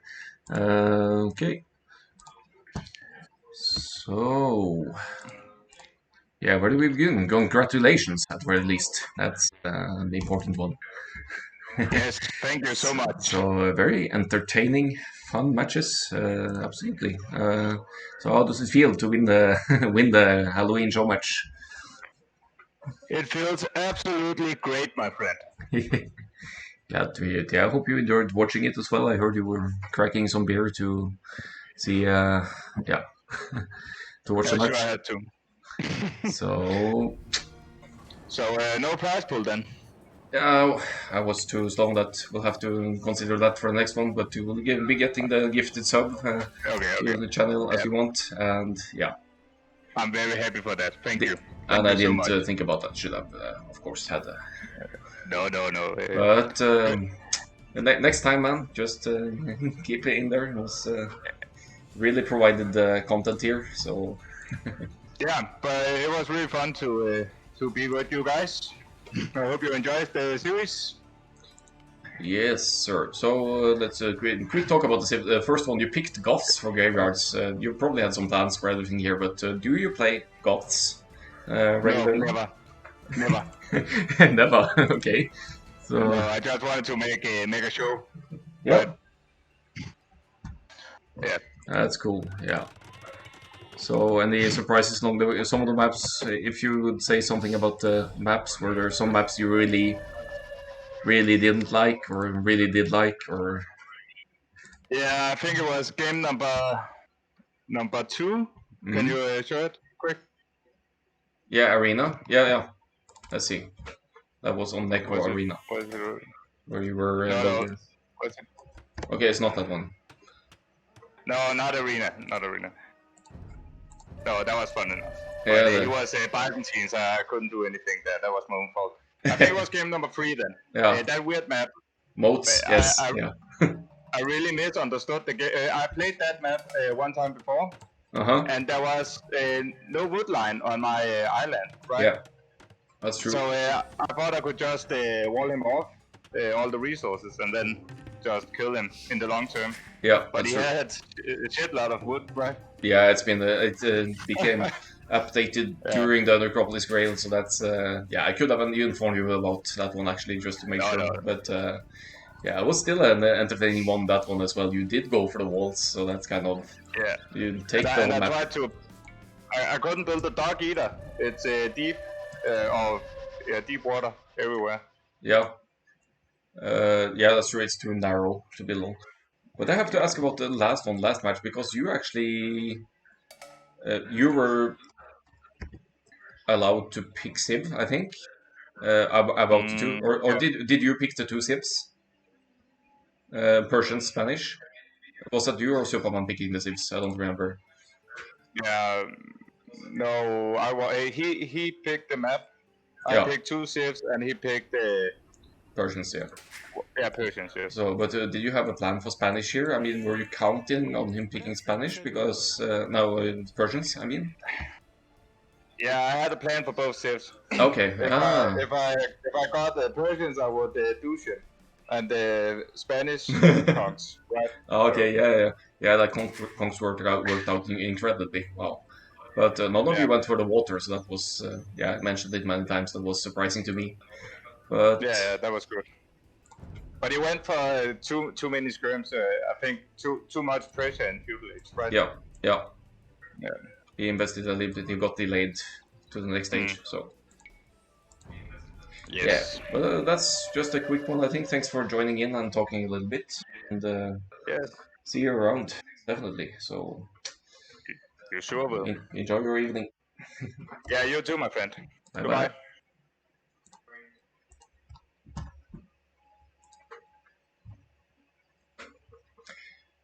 So I think that actually ends my stream for today with only the show match. It lasted for roughly 3 hours, and I really need to get some food. I might be streaming some POV later again with some team games or one-on-ones or whatnot. But really enjoyed the matches. Thanks for people stopping by and watching, and thanks again to WhatsApp for gifting an incredible 5 subs and subscribing himself. At the very least, I have to acknowledge the request for national anthems, of course. I'm glad it wasn't like the Russian one or Mongolian one or something, but actually a Danish one, which is a bit easier to play on my instrument. So once again, thanks so much to people for stopping by, for watching, and I look forward to seeing people again at a later point. See you around, guys. I will try and find someone to send you forward to. I think it will have to be all the big streamers around right now. No, we're gonna pass you along to Palm, guys. He's another streamer around my level and a great guy. So enjoy.